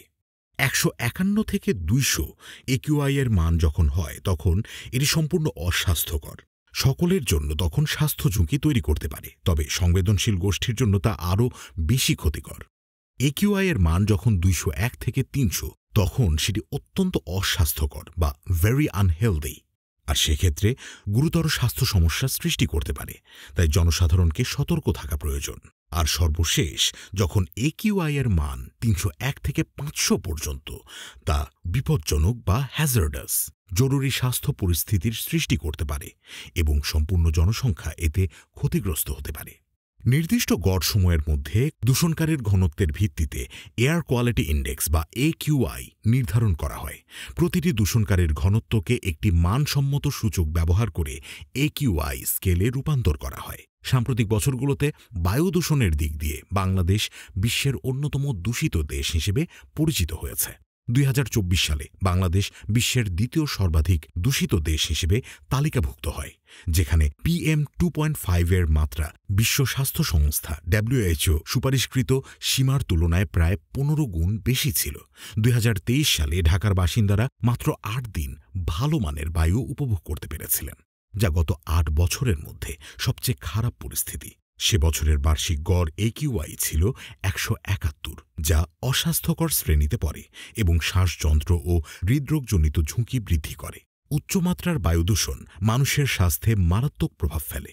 এতে শ্বাসকষ্ট, হৃদরোগ, স্ট্রোক এবং ফুসফুসের সংক্রমণের ঝুঁকি বাড়ে। একিউআই একটি গুরুত্বপূর্ণ হাতিয়ার হিসেবে কাজ করে, যা জনসাধারণকে বায়ুদূষণের মাত্রা সম্পর্কে সচেতন করতে সহায়তা করে এবং প্রয়োজনীয় প্রতিরোধমূলক ব্যবস্থা গ্রহণের সুযোগ দেয়। দূষণ নিয়ন্ত্রণে কঠোর নীতিমালা প্রণয়ন, নবায়নযোগ্য জ্বালানির ব্যবহার, শিল্প ও যানবাহনের নির্গমন নিয়ন্ত্রণ, সবুজায়ন ও জনসচেতনতা বৃদ্ধির মাধ্যমে বায়ুর মান উন্নয়ন সম্ভব। বাংলাদেশের ক্রমবর্ধমান বায়ুদূষণ জনস্বাস্থ্যের জন্য একটি ভয়াবহ হুমকি, তাই এখনই কার্যকর ব্যবস্থা গ্রহণ অত্যন্ত জরুরি। বাস্তুতন্ত্র বা ইকোসিস্টেম। বাস্তুতন্ত্র হল একটি প্রাকৃতিক একক, যেখানে জীব ও অজীব বা জৈব ও অজৈব উপাদান একসাথে মিলে পরস্পরের সঙ্গে এবং পরিবেশের সাথে মিথস্ক্রিয়া করে একটি নির্দিষ্ট জীবনধারা গড়ে তোলে। জীব ও পরিবেশের এই পারস্পরিক সম্পর্ক নিয়ে গবেষণার বিষয়কে বলা হয় বাস্তুবিদ্যা বা ইকোলজি। 1935 সালে বাস্তুবিদ A.G. ট্যান্সলে প্রথম ইকোসিস্টেম বা বাস্তুতন্ত্র শব্দটি প্রয়োগ করেন। তিনি এখানে ইকো শব্দটিকে পরিবেশ বোঝাতে ব্যবহার করেন। বাস্তুতন্ত্রের আকার ও জটিলতা ছোট পুকুর থেকে বিশাল বনভূমি পর্যন্ত বিভিন্ন হতে পারে। এটি জৈব উপাদান যেমন উদ্ভিদ, প্রাণী, অণুজীব ও অজৈব উপাদান যেমন বায়ু, জল, খনিজ নিয়ে গঠিত। পুষ্টিচক্র ও শক্তি প্রবাহের মাধ্যমে এসব উপাদান একে অপরের সাথে সংযুক্ত থাকে, যা পরিবেশের ভারসাম্য বজায় রাখে। বাংলাদেশের বাস্তুতন্ত্র অত্যন্ত বৈচিত্র্যময় ও জীববৈচিত্র্যে সমৃদ্ধ, তবে বন উজাড়, পরিবেশ দূষণ, নগরায়ন ও অস্থিতিশীল কৃষি পদ্ধতি বাস্তুতন্ত্রের ক্ষতির প্রধান কারণ। ফলে আবাসস্থল ধ্বংস, জীববৈচিত্র্যের হ্রাস ও প্রাকৃতিক প্রক্রিয়াগুলো ব্যাহত হচ্ছে। এই চ্যালেঞ্জ মোকাবেলায় বাস্তুতন্ত্র সংরক্ষণ ও টেকসই ব্যবস্থাপনার উদ্যোগ নেওয়া জরুরি, যাতে প্রাকৃতিক ভারসাম্য ও জীববৈচিত্র্য রক্ষা করা যায়। বিপদসীমা বা টিপিং পয়েন্ট। বিপদসীমা বা টিপিং পয়েন্ট বলতে এমন একটি গুরুত্বপূর্ণ সীমারেখা বোঝায় যেখানে একটি ছোট পরিবর্তন কোনো ব্যবস্থায় উল্লেখযোগ্য এবং প্রায় অপরিবর্তনীয় পরিবর্তন আনতে পারে। শব্দটি মূলত পদার্থবিদ্যা থেকে উদ্ভূত হয়েছে, যেখানে এটি সেই বিন্দুকে নির্দেশ করে যখন একটি বস্তু স্থিতিশীলতা হারায়। জলবায়ু বিজ্ঞানে টিপিং পয়েন্ট সেই সীমারেখাকে বোঝায় যা একবার অতিক্রম করলে আকস্মিক এবং সম্ভাব্য অপরিবর্তনীয় পরিবর্তন ঘটতে পারে। উদাহরণস্বরূপ, বৈশ্বিক তাপমাত্রা বৃদ্ধির ফলে বরফের চাদর গলে যাওয়া, সমুদ্র স্রোতের পরিবর্তন। বর্তমানে বেশ কয়েকটি বিপদসীমা জলবায়ু পরিবর্তনের কারণে ঝুঁকির মধ্যে রয়েছে। উদাহরণস্বরূপ, গ্রিনল্যান্ড ও পশ্চিম অ্যান্টার্কটিকার বরফের চাদর দ্রুত গলে যাচ্ছে, যা সমুদ্রপৃষ্ঠের উচ্চতা বৃদ্ধিতে অবদান রাখছে। বাংলাদেশের জন্য এই বৈশ্বিক বিপদসীমাগুলো মারাত্মক হুমকির কারণ হতে পারে। গবেষণা অনুযায়ী ২০৫০ সালের মধ্যে দেশের ১৭% ভূমি পানির নিচে চলে যেতে পারে এবং ৩০% কৃষিজমি ক্ষতিগ্রস্ত হতে পারে, যা খাদ্য নিরাপত্তার জন্য বড় সংকট সৃষ্টি করবে। এছাড়া পরিবর্তিত বর্ষার ধরন ফসলের ব্যর্থতা ডেকে আনতে পারে, যা দারিদ্র্য ও খাদ্য নিরাপত্তাহীনতাকে আরও তীব্র করবে। এই চ্যালেঞ্জ মোকাবেলায় বিজ্ঞানীরা জলবায়ু পরিবর্তনের বিপদসীমাগুলো পর্যবেক্ষণের জন্য গবেষণা চালিয়ে যাচ্ছেন। যুক্তরাজ্যের advanced research and invention agency ARIA ৮১ million pound বিনিয়োগ করেছে, যা গ্রিনল্যান্ডের বরফ স্তরের পতন এবং সমুদ্র স্রোতের পরিবর্তন পর্যবেক্ষণ করে আগাম সতর্কবার্তা দেওয়ার লক্ষ্যে কাজ করছে। জলবায়ু বিপদসীমা অতিক্রম করা ঠেকাতে এখনই যথাযথ ব্যবস্থা গ্রহণ করা প্রয়োজন। গ্রিনহাউস গ্যাস নির্গমন কমানোর জন্য জরুরি পদক্ষেপ গ্রহণ করতে হবে। পরিষ্কার জ্বালানি প্রযুক্তির প্রসার ও জীবাশ্ম জ্বালানি থেকে নবায়নযোগ্য শক্তির দিকে দ্রুত স্থানান্তর অত্যন্ত গুরুত্বপূর্ণ। জলবায়ু পরিবর্তন রোধে কার্যকর পদক্ষেপ এখনই নেওয়া না হলে ভবিষ্যতে এর ভয়াবহতা আরও বৃদ্ধি পাবে। বাংলাদেশ জলবায়ু পরিবর্তন কৌশল ও কর্মপরিকল্পনা বা Bangladesh climate change strategy and action plan BCCSAP। Bangladesh জলবায়ু পরিবর্তন কৌশল ও কর্মপরিকল্পনা বা Bangladesh climate change strategy and action plan BCCSAP দেশের জলবায়ু পরিবর্তন মোকাবেলার জন্য প্রণীত প্রধান নীতিমালা হিসেবে কাজ করে। এটি প্রথমবার ২০০৯ সালে প্রণীত হয় এবং পরবর্তীতে ২০২২ সালে সংশোধন করা হয়। এই পরিকল্পনা ৬টি মূল কৌশলগত ক্ষেত্রে দৃষ্টি দেয়, যার মধ্যে ৫টি জলবায়ু পরিবর্তনের প্রভাব মোকাবেলায় অভিযোজনমূলক ব্যবস্থা এবং একটিতে গ্রিনহাউস গ্যাস নির্গমন হ্রাসে প্রশমন কৌশল অন্তর্ভুক্ত রয়েছে। BCCSAP-কে বাংলাদেশের জলবায়ু পরিবর্তনের বিরুদ্ধে অভিযোজন এবং স্থিতিস্থাপকতা বৃদ্ধির জন্য একটি নীল নকশা হিসেবে বিবেচনা করা হয়। এর মাধ্যমে বন্যা প্রতিরোধ, পূর্ব সতর্কতা ব্যবস্থা, দুর্যোগ আশ্রয় উন্নয়ন এবং অন্যান্য গুরুত্বপূর্ণ ক্ষেত্রে উল্লেখযোগ্য বিনিয়োগের পরিকল্পনা করা হয়েছে। এই কর্মপরিকল্পনা বাস্তবায়নে বাংলাদেশ জলবায়ু পরিবর্তন ট্রাস্ট বা BCCT গুরুত্বপূর্ণ ভূমিকা পালন করছে। জলবায়ু পরিবর্তনের ক্রমবর্ধমান প্রভাবের কথা মাথায় রেখে বাংলাদেশ সরকার BCCSAP এর একটি সংশোধিত সংস্করণ প্রণয়ন করেছে, যাতে বর্তমান এবং ভবিষ্যতের চ্যালেঞ্জ মোকাবেলায় আরও কার্যকর ব্যবস্থা নেওয়া যায়। এর আওতায় BCCT লক্ষ লক্ষ গাছ রোপণের উদ্যোগ নিয়েছে। পাশাপাশি কার্বন নির্গমন কমাতে উন্নত পরিবেশ বান্ধব প্রযুক্তির ব্যবহার নিশ্চিত করার জন্য বিভিন্ন প্রকল্প পরিচালনা করছে। BCCSAP এর এই প্রচেষ্টা বাংলাদেশের টেকসই উন্নয়ন ও জলবায়ু সহনশীলতা নিশ্চিত করতে গুরুত্বপূর্ণ ভূমিকা রাখছে। বাংলাদেশ জলবায়ু পরিবর্তন ট্রাস্ট বা BCCT। বাংলাদেশ জলবায়ু পরিবর্তন ট্রাস্ট বা Bangladesh climate change trust BCCT ২০১০ সালে বাংলাদেশ জলবায়ু পরিবর্তন ট্রাস্ট আইনের মাধ্যমে প্রতিষ্ঠিত হয়। এর প্রধান লক্ষ্য বাংলাদেশ জলবায়ু পরিবর্তন কৌশল ও কর্মপরিকল্পনা BCCSAP-তে বর্ণিত কৌশলগত পদক্ষেপ বাস্তবায়ন করা। BCCT অভিযোজন ও প্রশমন উভয় ক্ষেত্রেই কাজ করে এবং পাশাপাশি জলবায়ু পরিবর্তন সম্পর্কিত গবেষণাকে সমর্থন করে। BCCT এখন পর্যন্ত প্রায় ৪৯০ মিলিয়ন মার্কিন ডলার বিনিয়োগ করে ৮০০টিরও বেশি প্রকল্প বাস্তবায়ন করেছে। এসব প্রকল্পের মধ্যে অন্যতম ড্রেনেজ ব্যবস্থার উন্নয়ন, গভীর নলকূপ স্থাপন এবং গ্রিনহাউস গ্যাস নির্গমন হ্রাসে কার্যকর উদ্যোগ গ্রহণ। BCCT লক্ষ লক্ষ গাছ রোপণের মাধ্যমে বনায়ন কার্যক্রম জোরদার করেছে, পাশাপাশি পরিবেশ বান্ধব উন্নত রান্নার চুলা বিতরণ করেছে, যা জ্বালানির অপচয় কমিয়ে এবং বায়ুদূষণ হ্রাসে সহায়তা করছে। প্রত্যন্ত অঞ্চলের মানুষের জন্য BCCT সৌরগৃহ ব্যবস্থা বিতরণ ও সৌর মিনি গ্রিড প্ল্যান্ট স্থাপন করেছে, যা নবায়নযোগ্য শক্তির প্রসারে গুরুত্বপূর্ণ ভূমিকা রাখছে।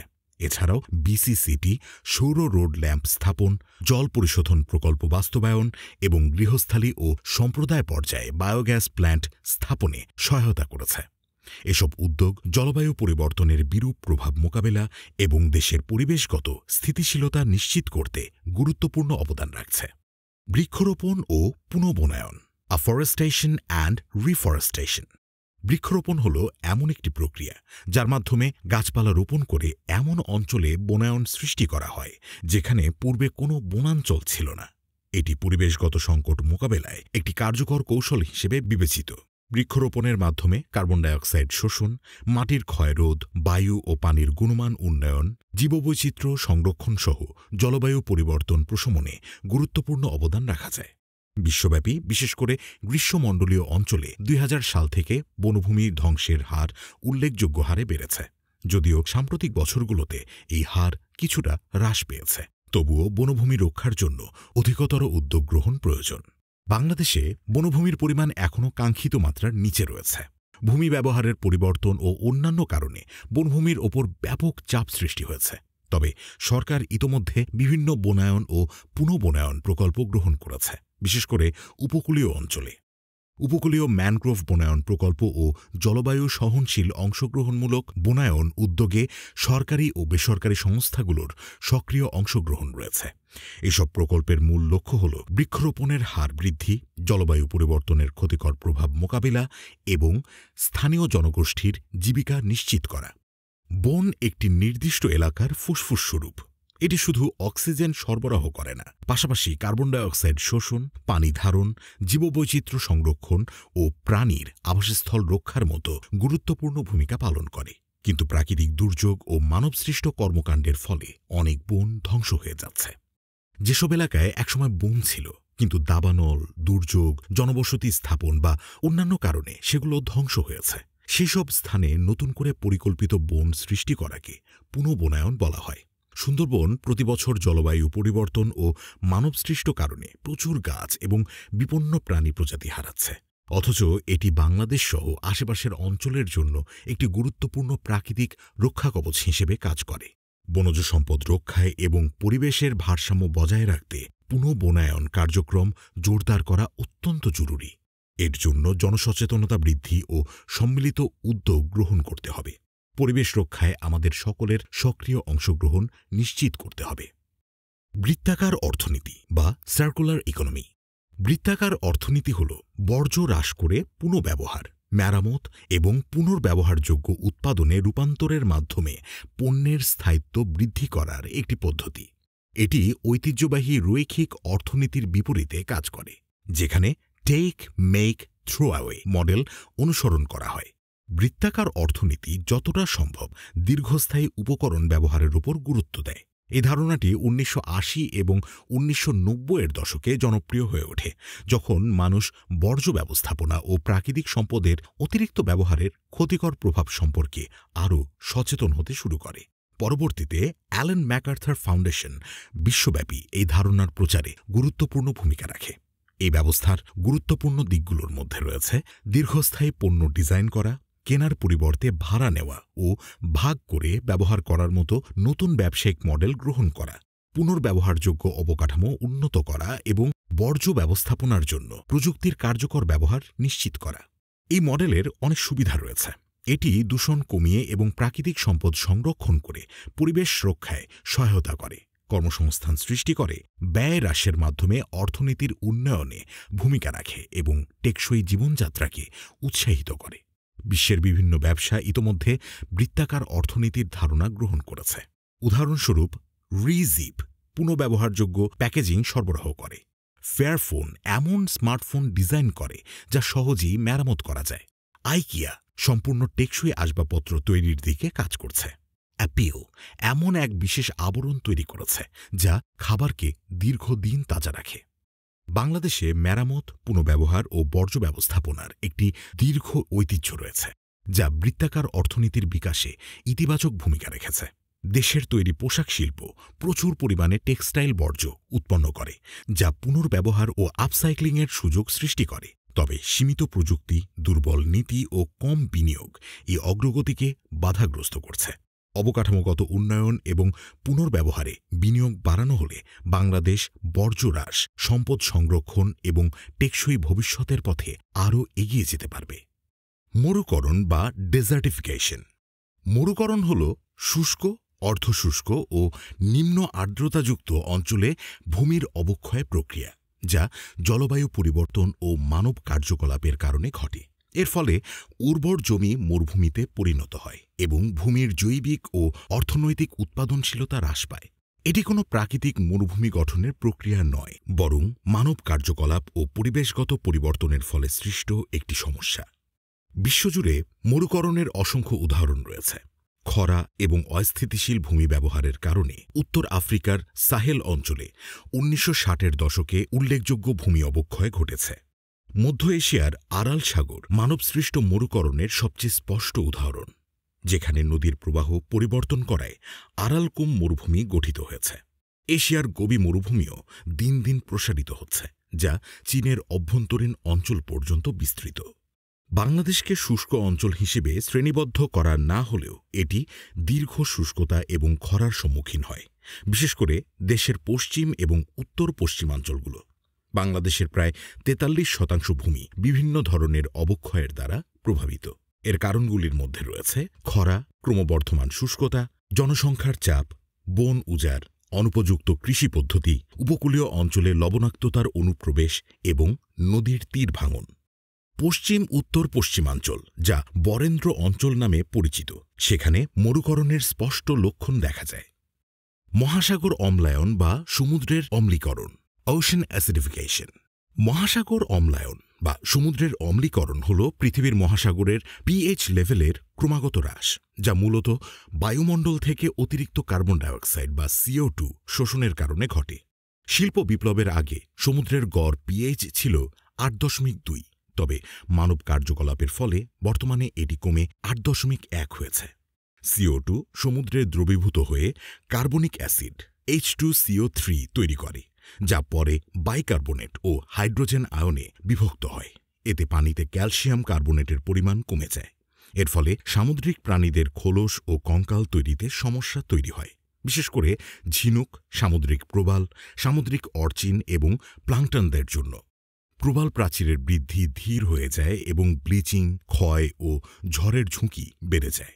সমুদ্রের অম্লীকরণ সামুদ্রিক খাদ্য শৃঙ্খলকে ব্যাহত করে এবং খাদ্য নিরাপত্তার জন্য এক বড় হুমকি হয়ে দাঁড়ায়। তবে কিছু প্রাণী যেমন কাঁকড়া ও চিংড়ি নিজেদের এই পরিবেশে খাপ খাইয়ে নিতে সক্ষম। বিশ্বের বিভিন্ন অঞ্চলে, যেমন প্রশান্ত মহাসাগরে ঝিনুকের মৃত্যু ও দক্ষিণ মহাসাগরে ট্যারোপড শেলের বিলুপ্তি সমুদ্রের অম্লীকরণের প্রভাবের উদাহরণ। বাংলাদেশের বঙ্গোপসাগরও এই প্রক্রিয়ার ফলে ক্ষতিগ্রস্ত, যেখানে পিএইচ মাত্রা ৭.৫৮, যা বিশ্ব গড়ের চেয়ে কম। সেন্ট মার্টিন দ্বীপের আশেপাশে প্রবাল প্রজাতির সংখ্যা উল্লেখযোগ্যভাবে হ্রাস পেয়েছে। মহাসাগর অম্লায়ন মোকাবেলার জন্য কার্বন নির্গমন হ্রাস, নবায়নযোগ্য জ্বালানির ব্যবহার, উপকূলীয় আবাসস্থল পুনরুদ্ধার এবং CO2 অপসারণের কৌশল অনুসন্ধান জরুরি হয়ে দাঁড়িয়েছে। লোকায়ত জ্ঞান বা ইন্ডিজেনাস নলেজ। লোকায়ত জ্ঞান বা ইন্ডিজেনাস নলেজ হল পরিবেশের সাথে দীর্ঘমেয়াদী মিথস্ক্রিয়ার ফলে নির্দিষ্ট সমাজ বা সম্প্রদায়ের দ্বারা বিকশিত জ্ঞান, দক্ষতা এবং দর্শনের সংকলিত রূপ। যদিও এই জ্ঞানের অনুশীলন বহু প্রাচীন, লোকায়ত জ্ঞান শব্দটি গবেষণার ক্ষেত্রে আজ থেকে প্রায় ৩ দশক আগে গুরুত্ব পেতে শুরু করে।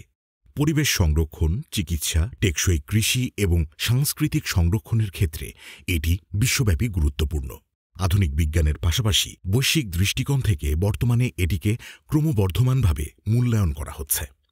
বাংলাদেশের মতো দেশে, যেখানে বিভিন্ন আদিবাসী সম্প্রদায় রয়েছে, জলবায়ু পরিবর্তনের প্রভাব, যেমন লবণাক্ততার অনুপ্রবেশ ও ঘূর্ণিঝড়, এর সাথে খাপ খাইয়ে নেওয়ার জন্য লোকায়ত জ্ঞান অত্যন্ত গুরুত্বপূর্ণ। বিশ্বের বিভিন্ন অঞ্চলে আদিকাল থেকে লোকায়ত জ্ঞানের চর্চা হয়ে আসছে। উদাহরণস্বরূপ, বুর্কিনা ফাসো ও নাইজারের কৃষকরা শুষ্ক এবং ক্ষয়প্রাপ্ত জমি পুনর্বাসনের জন্য জাইপিটস নামক ঐতিহ্যবাহী জল সংগ্রহ কৌশল ব্যবহার করেন। তারা মাটিতে ছোট ছোট গর্ত খনন করে এবং জৈব পদার্থ দিয়ে ভরাট করেন, যা আর্দ্রতা ও পুষ্টি ধরে রাখতে সাহায্য করে এবং শুষ্ক অঞ্চলে ফসল উৎপাদন বাড়ায়। থ্রি সিস্টার্স ফার্মিং আরেকটি উল্লেখযোগ্য লোকায়ত জ্ঞানের উদাহরণ। ইরোকোয়েস ও অন্যান্য আদিবাসী আমেরিকান উপজাতিরা এই কৃষি পদ্ধতি অনুশীলন করে, যেখানে ভুট্টা, বিন ও স্কোয়াশ একসাথে চাষ করা হয়। ভুট্টা বিনের জন্য আরোহণ কাঠামো হিসেবে কাজ করে। বিন মাটিতে নাইট্রোজেন স্থির রাখে এবং স্কোয়াশ মাটিতে ছড়িয়ে পড়ে আগাছা প্রতিরোধ করে ও আর্দ্রতা সংরক্ষণে সহায়তা করে। এই পদ্ধতি মাটির উর্বরতা বৃদ্ধি করে এবং খাদ্য নিরাপত্তা উন্নত করে। বাংলাদেশের ভৌগোলিক বৈশিষ্ট্যের সাথে খাপ খাইয়ে কিছু লোকায়ত জ্ঞানের চর্চা বহুদিন ধরে হয়ে আসছে। যেমন উপকূলীয় কৃষকরা মাটির লবণাক্ততা নিয়ন্ত্রণের জন্য মিশ্র ফসল ও উঁচু বীজতলা ব্যবহার করেন। সাতক্ষীরার গাবুরার মতো অঞ্চলে নিচু ছাদ বিশিষ্ট ঐতিহ্যবাহী ঘর নির্মাণ করা হয়, যা ঘূর্ণিঝড় সহ্য করতে সাহায্য করে। পিরোজপুরের নাজিরপুর অঞ্চলের ভাসমান খামারগুলো সমুদ্রপৃষ্ঠের উচ্চতা বৃদ্ধি ও বন্যার মধ্যেও কৃষিকাজ চালিয়ে যেতে সহায়তা করে। বাংলাদেশে ৫৪টিরও বেশি আদিবাসী গোষ্ঠী বসবাস করে, যাদের অন্যান্য ভাষা ও সংস্কৃতি রয়েছে। তাদের কৃষি অনুশীলনগুলো জলবায়ু পরিবর্তনের সাথে অভিযোজনের ক্ষেত্রে গুরুত্বপূর্ণ ভূমিকা পালন করে। লোকায়ত জ্ঞান বা ইন্ডিজেনাস নলেজ। লোকায়ত জ্ঞান বা ইন্ডিজেনাস নলেজ হল পরিবেশের সাথে দীর্ঘমেয়াদী মিথস্ক্রিয়ার ফলে নির্দিষ্ট সমাজ বা সম্প্রদায়ের দ্বারা বিকশিত জ্ঞান, দক্ষতা এবং দর্শনের সংকলিত রূপ। সবুজ ও স্বল্প কার্বন অর্থনীতি বা green and low carbon economy. সবুজ অর্থনীতি হল এমন অর্থনীতি যেখানে পরিবেশ রক্ষা ও মানুষের কল্যাণের উপর জোর দেওয়া হয়, দারিদ্র্য কমায় এবং সামাজিক ন্যায় বিচার নিশ্চিত করে। স্বল্প কার্বন অর্থনীতি হল এমন অর্থনীতি যা কম পরিমাণে কার্বন ডাইঅক্সাইড নির্গমন করার কথা বলে, যেমন শক্তি উৎপাদন, পরিবহন, শিল্প সবখানেই কম কার্বন নির্গমন হয়। গ্রিন ইকোনমি শব্দটি প্রথম আলোচনায় আসে ১৯৮৯ সালে লন্ডনের blueprint for a green economy নামক এক রিপোর্টে। এই রিপোর্টটি ছিল পরিবেশ বান্ধব উন্নয়ন নীতি নিয়ে, যা বিশ্বব্যাপী আলোড়ন সৃষ্টি করে। এর মূল উদ্দেশ্য ছিল কিভাবে পরিবেশ রক্ষা করেও অর্থনৈতিক প্রবৃদ্ধি সম্ভব তা দেখানো। লো কার্বন ইকোনমি শব্দটি পরে আরও বেশি গুরুত্ব পায়, বিশেষ করে যখন বিজ্ঞানীরা ১৯৯০-এর দশকে আইপিসিসি এর মাধ্যমে জানাতে শুরু করেন যে গ্রিনহাউস গ্যাস নির্গমন কমানো না গেলে বিশ্বে জলবায়ু সংকট সৃষ্টি হবে। ২০০৮ সালের বৈশ্বিক মন্দার পরে টেকসই উন্নয়নের অংশ হিসেবে গ্রিন ইকোনমি ধারণা জনপ্রিয় হয়। প্যারিস চুক্তির লক্ষ্য অর্জনের জন্য সবুজ ও স্বল্প কার্বন অর্থনীতি গড়ে তোলা বাধ্যতামূলক। জলবায়ু পরিবর্তনের ক্ষতি কমানো ও পরিবেশ টিকিয়ে রাখার মূল চাবিকাঠি হল এই রূপান্তর। সমুদ্রপৃষ্ঠের উচ্চতা বৃদ্ধি বা সি লেভেল রাইজ। সমুদ্রপৃষ্ঠের উচ্চতা বৃদ্ধি বলতে বিশ্বের মহাসাগরের গড় উচ্চতার দীর্ঘমেয়াদী বৃদ্ধিকে বোঝায়, যা মূলত বিশ্ব উষ্ণায়নের ফলে ঘটে। এর প্রধান কারণগুলোর মধ্যে রয়েছে তাপীয় সম্প্রসারণ, যেখানে সমুদ্রের পানি উষ্ণ হওয়ার সাথে সাথে প্রসারিত হয় এবং বৈশ্বিক তাপমাত্রা বৃদ্ধির ফলে হিমবাহ ও মেরু অঞ্চলের বরফ গলে সমুদ্রে মিশে যায়। সমুদ্রপৃষ্ঠের উচ্চতা বৃদ্ধির প্রভাব বিশ্বব্যাপী উপকূলীয় অঞ্চলগুলোর জন্য অত্যন্ত গভীর এবং বিপর্যয়কর। এর ফলে নিম্নাঞ্চলীয় এলাকাগুলো বন্যা, ভূমিক্ষয় এবং স্বাদুপানির লবণাক্তকরণের সম্মুখীন হয়, যা কৃষিজমির ক্ষতি এবং উপকূলীয় জনগোষ্ঠীর বাস্তুচ্যুতির কারণ হতে পারে। বাংলাদেশের বিস্তৃত উপকূল রেখা এবং নিম্নভূমির ভূপ্রকৃতি দেশটিকে সমুদ্রপৃষ্ঠের উচ্চতা বৃদ্ধির জন্য বিশেষভাবে ঝুঁকিপূর্ণ করে তুলেছে। গত আড়াই দশকে বাংলাদেশের উপকূলে সমুদ্রপৃষ্ঠের গড় উচ্চতা প্রায় ২৬ সেন্টিমিটার বেড়েছে, যা বছরে গড়ে ১১.৬ মিলিমিটার হারে বৃদ্ধি পাচ্ছে। এই পরিবর্তনের ফলে বিশ্বের বৃহত্তম ম্যানগ্রোভ বন সুন্দরবন হুমকির মুখে পড়েছে। কৃষি ও মিঠা পানির উৎস সংকটের মুখে পড়েছে এবং উপকূলীয় জনগোষ্ঠীর জীবিকা মারাত্মকভাবে ক্ষতিগ্রস্ত হচ্ছে। সমুদ্রপৃষ্ঠের উচ্চতা বৃদ্ধির দীর্ঘমেয়াদী প্রভাব মোকাবেলায় বিশ্বব্যাপী গ্রিনহাউস গ্যাস নির্গমন হ্রাস করা অত্যন্ত গুরুত্বপূর্ণ। স্থানীয়ভাবে বাংলাদেশ ঝুঁকিপূর্ণ সম্প্রদায়গুলিকে রক্ষা করতে উপকূলীয় বাঁধ নির্মাণ, ম্যানগ্রোভ পুনরুদ্ধার এবং জলবায়ু সহনশীল অবকাঠামো উন্নয়নের মতো পদক্ষেপ গ্রহণ করছে। তবে এই অভিযোজন প্রচেষ্টাকে আরও কার্যকর করতে আন্তর্জাতিক পর্যায়ে তহবিল ও প্রযুক্তি সহযোগিতা অপরিহার্য। সূক্ষ্ম বস্তুকণা বা পার্টিকুলেট ম্যাটার পিএম। সূক্ষ্ম বস্তুকণা বা পিএম বলতে বাতাসে ভাসমান অত্যন্ত ক্ষুদ্র, কঠিন ও তরল কণার জটিল মিশ্রণকে বোঝায়, যার মধ্যে ধুলো, কাঁচ, ধোঁয়া এবং তরল কণার মতো পদার্থ অন্তর্ভুক্ত থাকে। এই কণাগুলোর আকার বিভিন্ন হয়, যেমন PM10 হল ১০ মাইক্রোমিটার বা তার কম ব্যাসের শ্বাস প্রশ্বাসযোগ্য কণা এবং PM2.5 হল ২.৫ মাইক্রোমিটার বা তার কম ব্যাসের সূক্ষ্ম কণা, যা আরও বেশি ক্ষতিকর। সূক্ষ্ম বস্তুকণা প্রাথমিক ও গৌণ উভয় উৎস থেকেই উৎপন্ন হয়।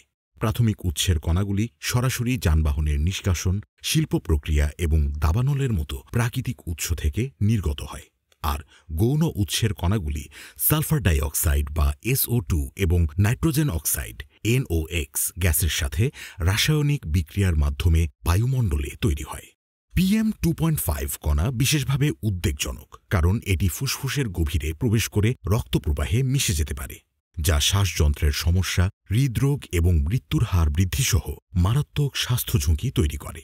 বিশ্বব্যাপী ঘনবসতিপূর্ণ নগর অঞ্চল ও দক্ষিণ এশিয়ার শিল্প সমৃদ্ধ এলাকায় বায়ুর গুণগত মান বিপজ্জনক হয়ে উঠছে, যা জনস্বাস্থ্যের উপর ব্যাপক প্রভাব ফেলছে।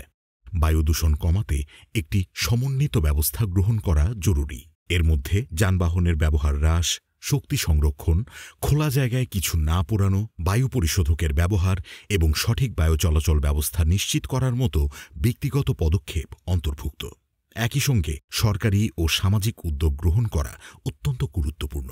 কঠোর নির্গমন মান প্রয়োগ, গণপরিবহন ব্যবস্থার উন্নয়ন, শিল্প নির্গমন নিয়ন্ত্রণ, টেকসই নগর পরিকল্পনা, নবায়নযোগ্য শক্তির ব্যবহার, টেকসই কৃষি পদ্ধতি গ্রহণ এবং বায়ুর মান পর্যবেক্ষণ ব্যবস্থা গড়ে তোলা ইত্যাদি গুরুত্বপূর্ণ পদক্ষেপের মাধ্যমে সূক্ষ্ম বস্তুকণা দূষণ কমানো সম্ভব। জনসচেতনতা বৃদ্ধির জন্য স্বাস্থ্য ঝুঁকি সম্পর্কিত প্রচারণা চালানো অপরিহার্য। সম্মিলিতভাবে এসব উদ্যোগ বাস্তবায়নের মাধ্যমে বায়ুর গুণমান উন্নত করা সম্ভব হবে, যা জনস্বাস্থ্য সুরক্ষায় গুরুত্বপূর্ণ ভূমিকা রাখবে। সুনীল অর্থনীতি বা ব্লু ইকোনমি। সুনীল অর্থনীতি বলতে অর্থনৈতিক প্রবৃদ্ধি, উন্নত জীবিকা এবং সামুদ্রিক বাস্তুতন্ত্রের স্বাস্থ্য সংরক্ষণের জন্য সমুদ্র সম্পদের টেকসই ব্যবহারকে বোঝায়। 2012 সালে জাতিসংঘের টেকসই উন্নয়ন সম্মেলন রিও+20-তে এই ধারণাটি গুরুত্ব পায়, যেখানে টেকসই উন্নয়নের আলোচনায় সামুদ্রিক সম্পদের সুরক্ষা ও ব্যবহার সংক্রান্ত দিকগুলোকে অন্তর্ভুক্ত করার প্রয়োজনীয়তা তুলে ধরা হয়। সুনীল অর্থনীতির মূল ক্ষেত্রগুলোর মধ্যে রয়েছে টেকসই মৎস্য ও জলজ পালন, সামুদ্রিক পরিবহন, নবায়নযোগ্য সামুদ্রিক শক্তি, সমুদ্রভিত্তিক পর্যটন এবং সামুদ্রিক জৈব প্রযুক্তি। এসব খাতের টেকসই ব্যবস্থাপনার মাধ্যমে সমুদ্র সম্পদ থেকে দীর্ঘমেয়াদী উপকার পাওয়া সম্ভব। একটি টেকসই সুনীল অর্থনীতি গড়ে তুলতে কার্যকর নীতি বাস্তবায়ন, গবেষণা ও উদ্ভাবনে বিনিয়োগ, স্থানীয় সম্প্রদায়ের অংশগ্রহণ নিশ্চিত করা এবং আন্তর্জাতিক সহযোগিতা বৃদ্ধি করা অপরিহার্য। জাতিসংঘের টেকসই সুনীল অর্থনীতি উদ্যোগ বিশ্বের বিভিন্ন দেশকে সমুদ্রভিত্তিক অর্থনীতির টেকসই ব্যবস্থাপনায় সহায়তা করছে। বাংলাদেশ সমুদ্রসীমা নির্ধারণের পর সামুদ্রিক সম্পদের অনুসন্ধান, টেকসই ব্যবহার, সামুদ্রিক সংরক্ষিত এলাকা প্রতিষ্ঠা এবং অবৈধ মাছ ধরা বন্ধ করার জন্য বিভিন্ন পরিকল্পনা গ্রহণ করেছে। সুনীল অর্থনীতির সফল বাস্তবায়নের মাধ্যমে বাংলাদেশ খাদ্য নিরাপত্তা বৃদ্ধি, কর্মসংস্থানের সুযোগ সৃষ্টি, অর্থনৈতিক প্রবৃদ্ধি ত্বরান্বিত এবং সামুদ্রিক পরিবেশের টেকসই উন্নয়ন নিশ্চিত করতে সক্ষম হবে। জলবায়ুর শব্দাবলী, উদ্যোগে এবং বাস্তবায়নে গ্রিন ম্যান। সহায়তায় সুইডেন দূতাবাস, ঢাকা, ইন্ডিপেন্ডেন্ট বিশ্ববিদ্যালয়, Bangladesh, international centre for climate change and development. কর্মসূচি পরিচালক মোহাম্মদ আল ইমরান খান রাব্বি। কর্মসূচি ব্যবস্থাপক এবং সম্পাদক ফারহান শাফাত মোল্লা। কর্মসূচি ও সম্পাদনা সহযোগী রিফা তাসফিয়া, ইবতিদা ইকবাল ইন্তু, সাঈদ ওমর আল ফয়সাল। অডিও বইয়ের কণ্ঠে Reza A Rahman. ICC CAD innovation fund 2025-এর ইনকিউবেট ক্লাইমেট রেসিলিয়েন্ট আইডিয়াস বিভাগে বিজয়ী একটি উদ্যোগ।